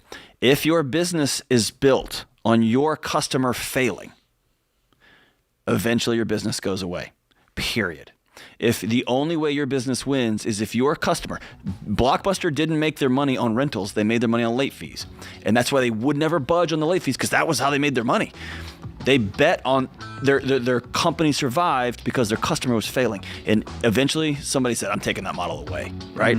If your company is built on helping your customer win, that's longevity, right? So this goes away at some point. It can't continue in the way it is. Yeah. Well, I dare all of you out there, just try to put that credit card away for 90 days and see if it changes how you spend. If it doesn't, go back to your old life. But I'm telling you, it'll change how you look at money. And it will be painful, as the Motley Fool says, and it's worth it every time. We'll be right back.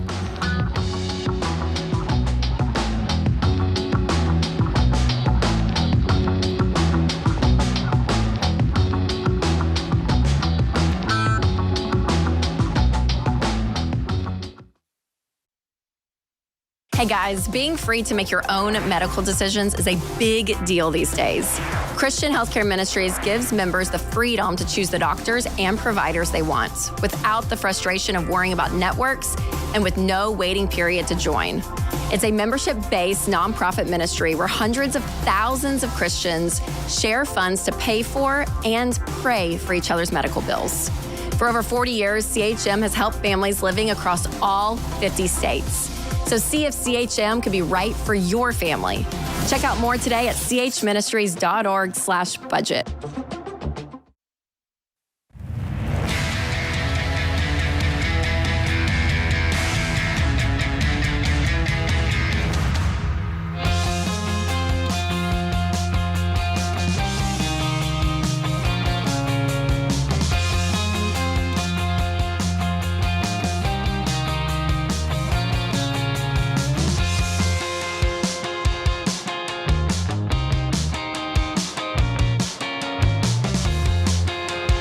All right, we are back. This is the Ramsey Show, 888-825-5225. Let's go out to Seattle, Washington, not to talk to Pearl Jam, but to talk to Emma. What's up, Emma? Hi, John. I'm sorry about my friend John. What's up? No, you two are like my daughter's favorite personality. So I know. Is your daughter 9? Yes. See, I knew it. That's about our demo here with our maturity level. Right. What's up? Hey, thank you so much for taking the call. So I got a job during the pandemic for a big global company. I was told I was going to be remote. But worst case scenario, I live very close to an office, so I could just go into that office. Everything was going to be great. Well, I'm now being asked to relocate or resign my job. Unfortunately, I have 30 days to make a decision. I've been told that if I decide to relocate, I'm going to have up to 12 months to relocate, which is good news. The company has gone through a few rounds of layoffs in the last year, so I'm a little bit concerned about kind of how things will continue to develop in the next 12 months. We've paid, baby step 2, we've paid $160K in debt in the last bit over a year. We have $40K to go, which we were going to try to pay off by November and just be done. But now I'm wondering if we should go into storm mode and really prepare for whatever's coming, or if, because we have in theory 12 months, we should pay off the debt and then really save up for whatever is coming. All right, so George is going to answer this question, but I want to throw something at you. Is that okay? Yeah. And this is for you and everybody listening to the show. If you ever find yourself saying the word or, we have to do this or this, you've backed yourself into a corner without realizing it. And I want everybody listening, no matter what decision it is, to do the intellectual exercise to think of one or two other options. They may be crazy options, but at least put another option out on the table. Because as you're talking, I'm thinking this company owns every bit of the cards. Because I guarantee you, if you went to them and said, okay, I'll move, but you have to guarantee me 3 to 5 years, they would say, we can't do that. Right. So you have to give up your home, you have to give up your community, you have to give up your original agreement with no guarantee that you move and they're like, we laid you off. And you would ask them right now, like, no, we wouldn't do that.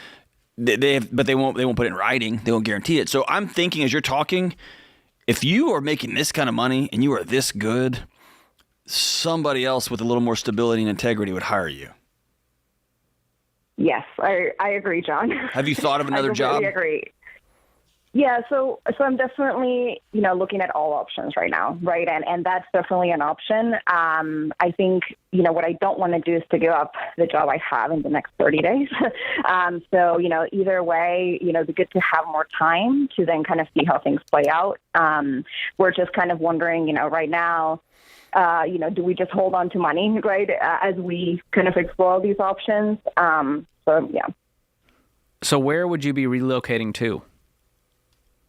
I rather not disclose the location just because this is a very, very big company, but it is across the country. Okay. We would have to, sell our home, lose one income because my spouse would have to, resign his job as well. And then, obviously moving away from family. So there's a big life change. Okay. And is there a pay bump that goes along with this? So I've asked for those details. I'm supposed to be given some more information on that next week.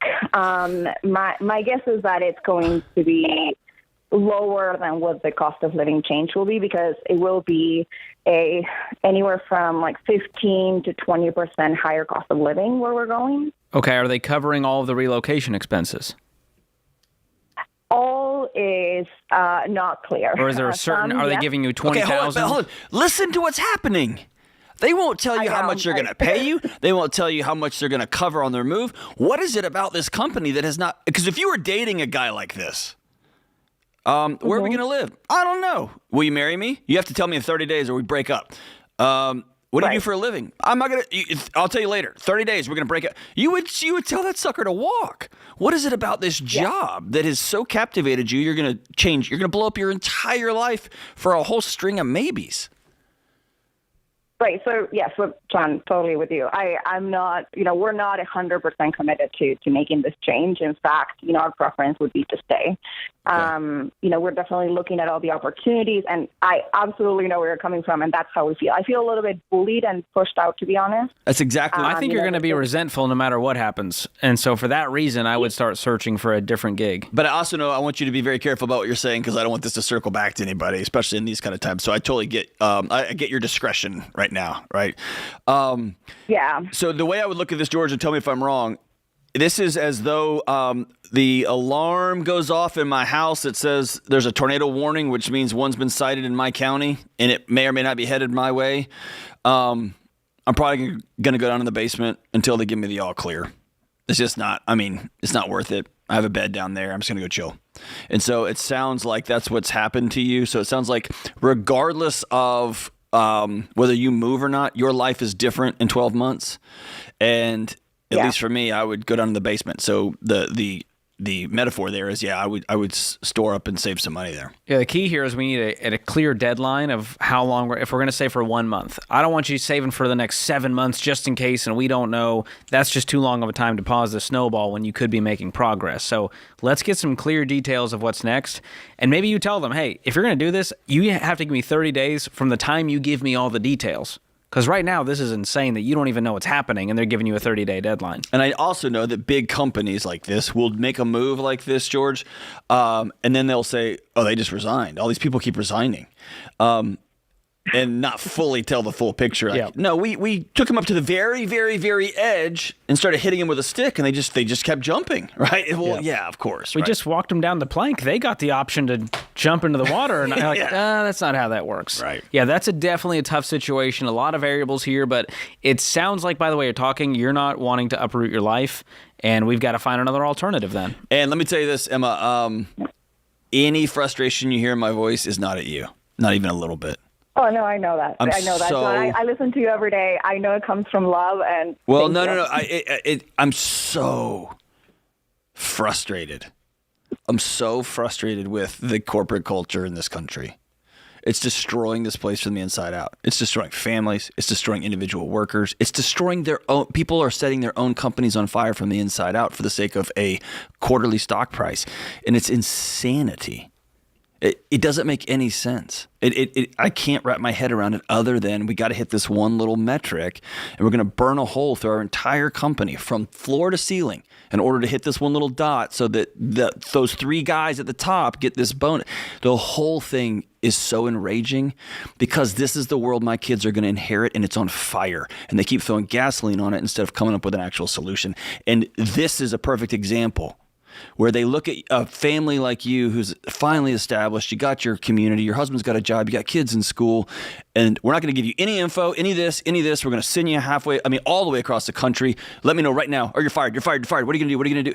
Nobody can make a good choice like that, right? And the whole thing is just so disgusting, man. So, man, you've got my high five to get on out of there, but I know that's easy for me to say in the seat that I'm in. Yeah, start developing that other plan so that you have a clear path of what's next if this doesn't work out.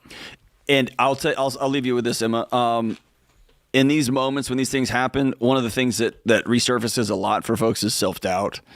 Why me? What about this? Why me? Oh my gosh, I can't believe. Do your best to not go there. If you have to get a couple of girlfriends that y'all hang out and you talk, that you got a place to vent, do that. If you and your husband can have regularly check-ins, walks around the neighborhood once a night or something like that, do that. You're not crazy in this situation. You're not the crazy one. You're not the one who lacks integrity. It's the whole stupid ecosystem with how people are treating employees these days. And I just need you to hear me and George say, you're worth more than this. You are worth more spiritually, you're worth more emotionally, you're worth more financially. And if they were going to pay you all this, somebody else will too. And they'll treat you right. This is The Ramsey Show. We'll be right back.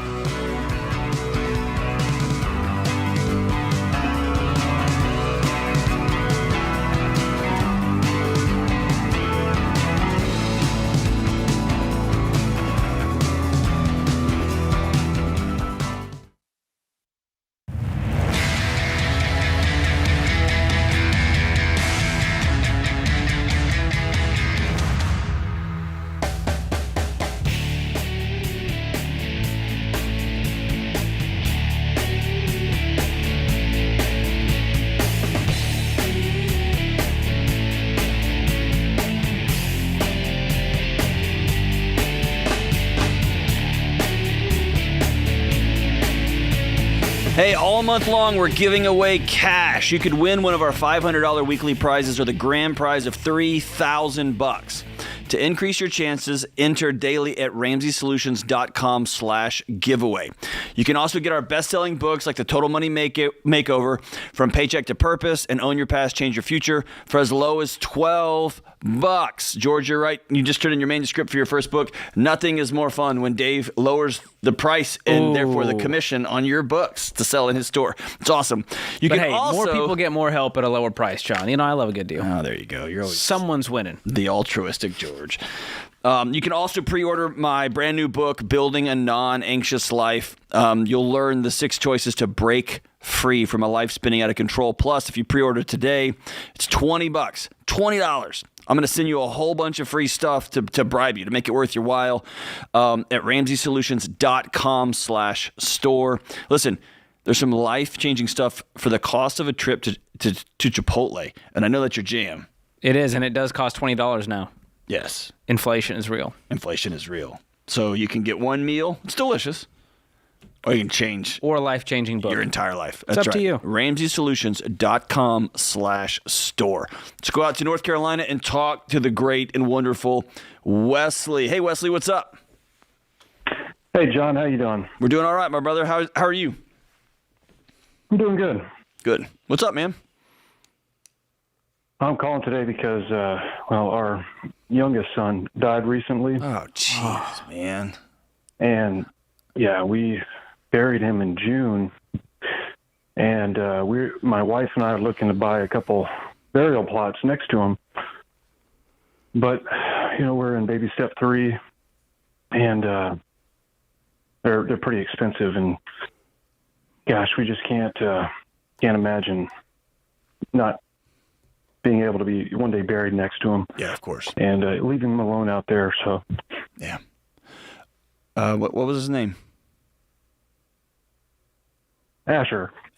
How old was he? He was 10 weeks. Oh, man. So sorry, Wesley. Thank you. Dude, I'm so sorry, man. I'm going to walk you through the George is going to walk you through the money part, okay? There's a couple things. Is it okay if I talk to you pretty direct? Just dad to dad?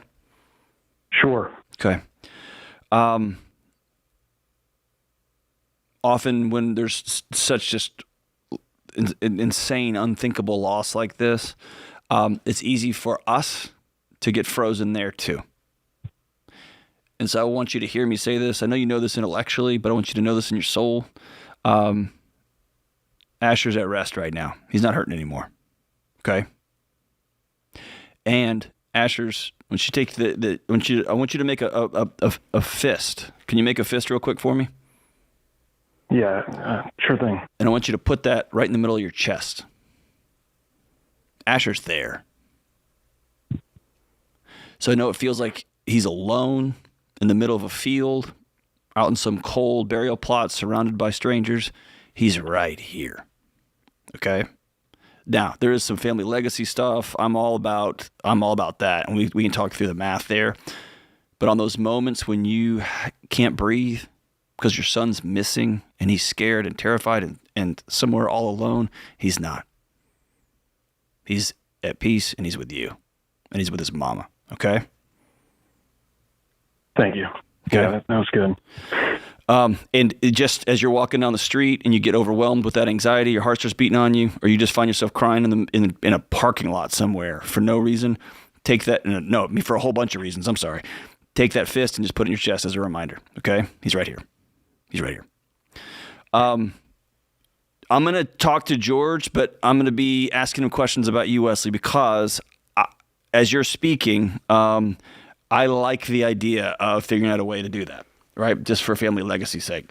I like the idea, but I also know I'm a pretty emotional guy, right? And my emotions sometimes get the better of rational sense or mathematical sense, right? So walk me through that.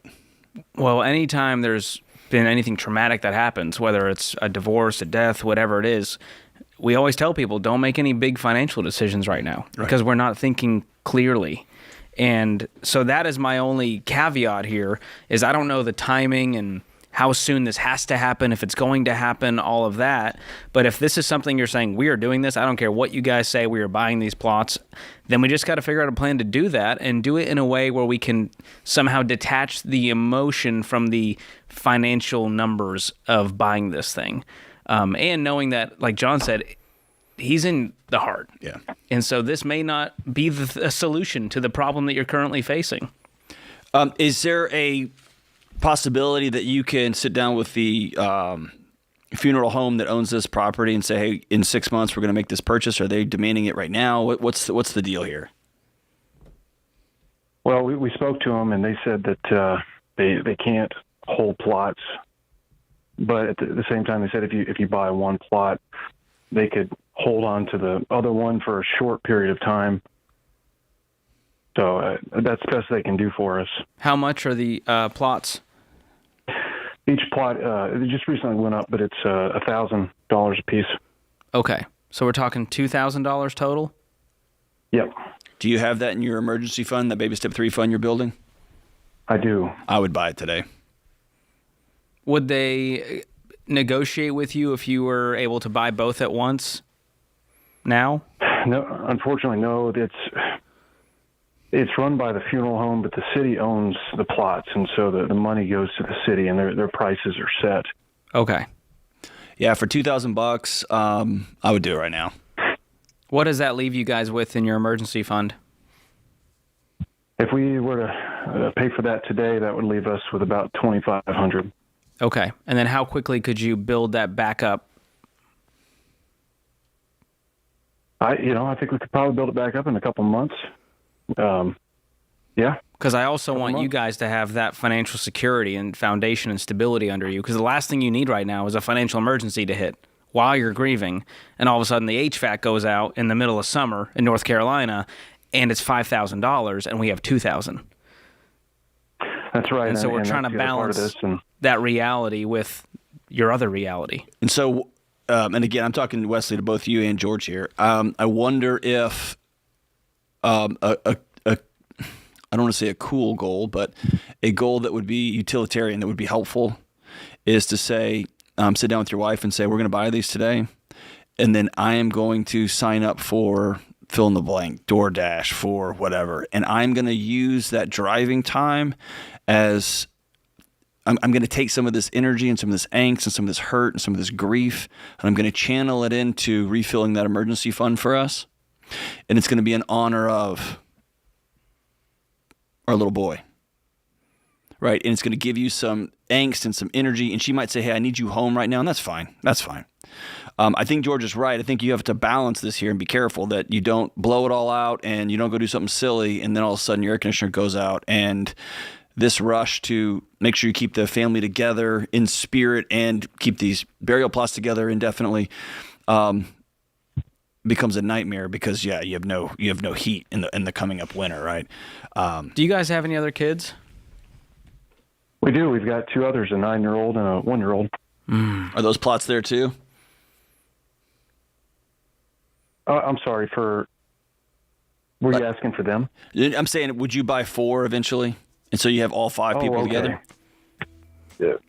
Yeah, I think that would be ideal, is one day we get a whole strip. We're kind of worried that, somebody's going to end up buying plots up next to them. And yeah. But yeah. I think George is right.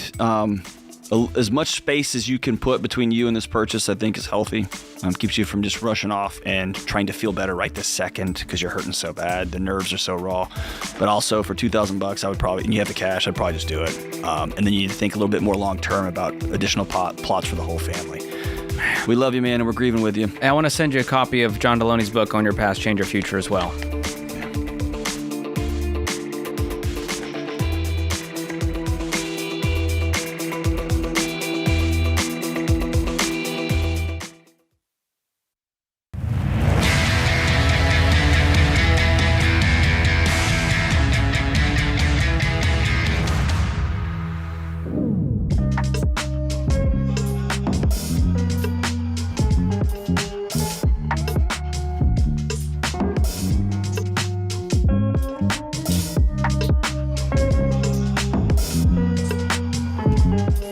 Today's scripture of the day is John 15:2. Every branch in me that does not produce fruit, he removes, and he prunes every branch that produces fruit so it will produce more fruit. George Eliot says, it's never too late to be what you might have been. I love that quote. That was 1800s, John. It's never too late to be what you might have been. You said that in a way like, they had words back then, John. It just feels very, like, hip. You know what I mean? So for, like, 1800s, George Eliot to be spitting bars like he's just putting out a tweet for the day is just impressive to me. I like it. I like it. All right, let's go out to Phoenix, Arizona, where it's 1 billion degrees, and talk to the great Noah. What's up, Noah? Hey, guys. Just to give you a little background, I'm a senior in college right now. I'm looking to do PhD school. I have about a 6-month emergency fund. I've been working all throughout college, and I have zero debt. So I have my emergency fund, and I've been investing into retirement. But unfortunately, I don't have enough to completely pay for the PhD programs, or basically any PhD programs, without taking on debts. So I was wondering if that's something I should reach into my emergency fund for, or should I stop investing to a retirement, and what your guys' recommendations are for that. What's the program you want to go get a doctorate in? I wanted to do quantum computing, focus in electrical engineering. Have you sat down and met with an advisor of a potential university? Yes, I have professors lined up I've talked to. Most of those doctoral degrees, they pay you. Yes, but there with some funding sometimes, so it's usually about $30,000, and there's no guarantee that you get the sponsorship for it. You can have some of the school paid off, but with a decent amount, if there's a discount with the TA or any lab assistant, I still won't have enough without having to pull out some loans there. Have you isolated yourself to a single school? No, not yet. Okay, I would ask around. My first PhD I paid for out of pocket. I borrowed $1 jillion for it. My wife did too. My second one, I got my employer to help out with. And I was able to cash flow the rest of it. But mostly the employer paid for almost all of it.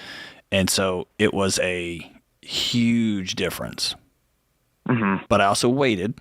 I went to a little bit different program than I was expecting on the get-go. It ended up changing my life, so it was a good thing. But it's kind of like finding a house in a neighborhood. Like that's our dream home. It has to be this one, and you end up buying way more house than you can afford. When there's a great house right over there that you can actually get into and have paid off in a couple of years. You see what I'm saying? So hear me say this.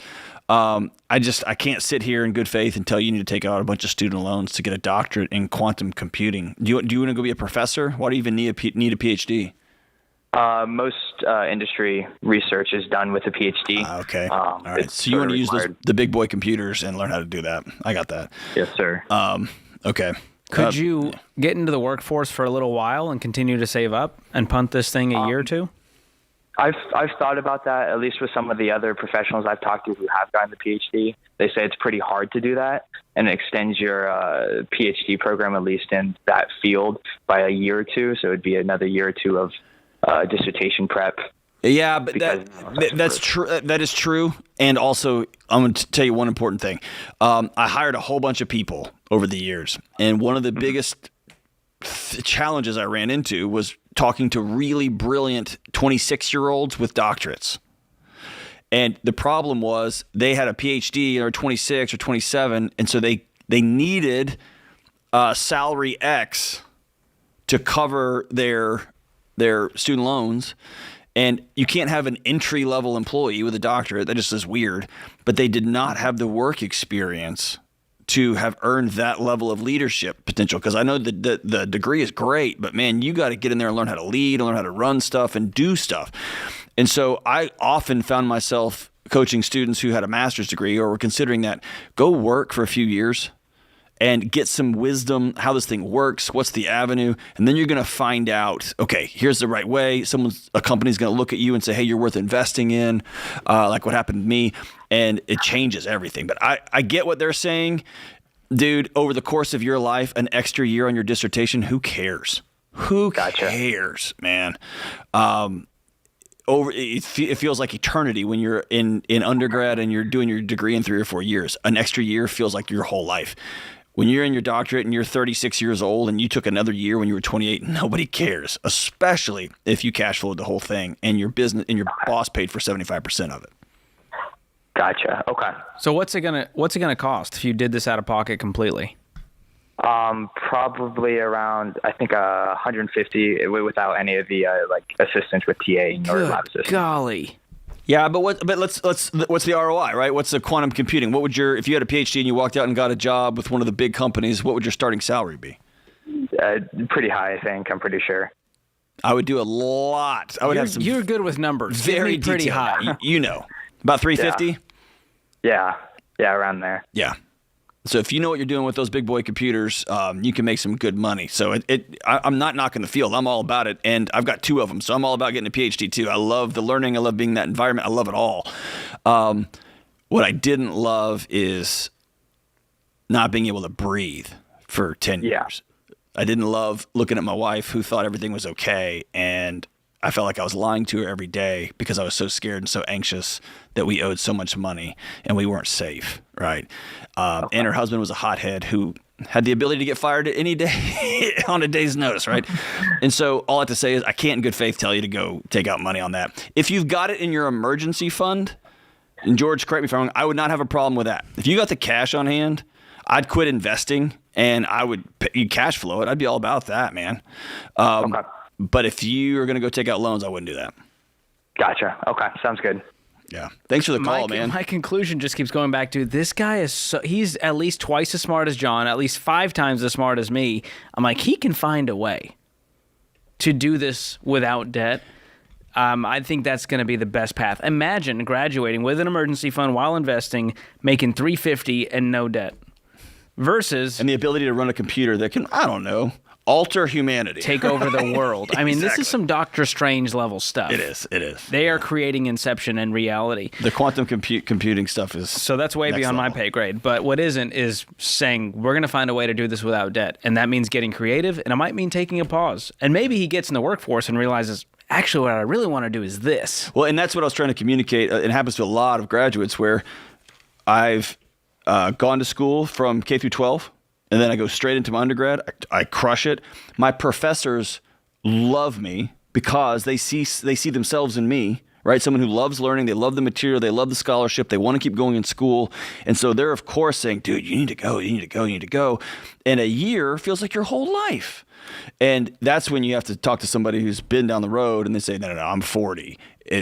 Slow down, right? Just take a year. Go work. You're real smart. You may find out that, all right, I love quantum computing, but I can make $350 working for a hedge fund company because with my computing skills or my code writing skills, whatever, you might find that, man, I don't want to make a 4 or 5 or 6 year investment into this one thing. Well, then there's the sunk cost fallacy because you're like, I'm already 6 years in. I have to do this. There's no other path now. And that also frightens me. I mean, my career pivoted 17 times before I got to where I am today. It was music, and then I was going to be in film, and I really like marketing, and then I jumped over and started communicating, and now you're a YouTuber. When you're in your 20s, it's the time to try a whole bunch of stuff. So this may be it. I mean, it sounds like he knows the exact path he wants to go down, but I was also very sure of myself in my 20s, going, I know exactly what I'm going to do, and the next year it was something different. That's exactly right. But he's so much smarter than me that I'm like, I trust this guy. I trust his ability, no question about that. For everybody out there wondering about school, I think what he did was wise. Always go talk to a couple of people who are on the other side of it, on the other side of schooling, who are sitting in the career you want to be in someday. And that's usually a great place to find. And a good reminder, we've got a free live stream all about student loans there we go. On the 12th. So you can go register for that at RamseySolutions.com/student loans. We got Dave, Jade, and Rachel on that. September 12th, 8 p.m. Eastern Time. You can register for free. Very, very cool. Emily, great job back there in the booth. The rest of you guys, y'all are getting there. Appreciate all your work. George, great show. Good times. And for you, America, thank you so much for joining us and giving us your most precious resource, your time. Go out there and take care of each other. Be kind. Pay off your debts. This is The Ramsey Show.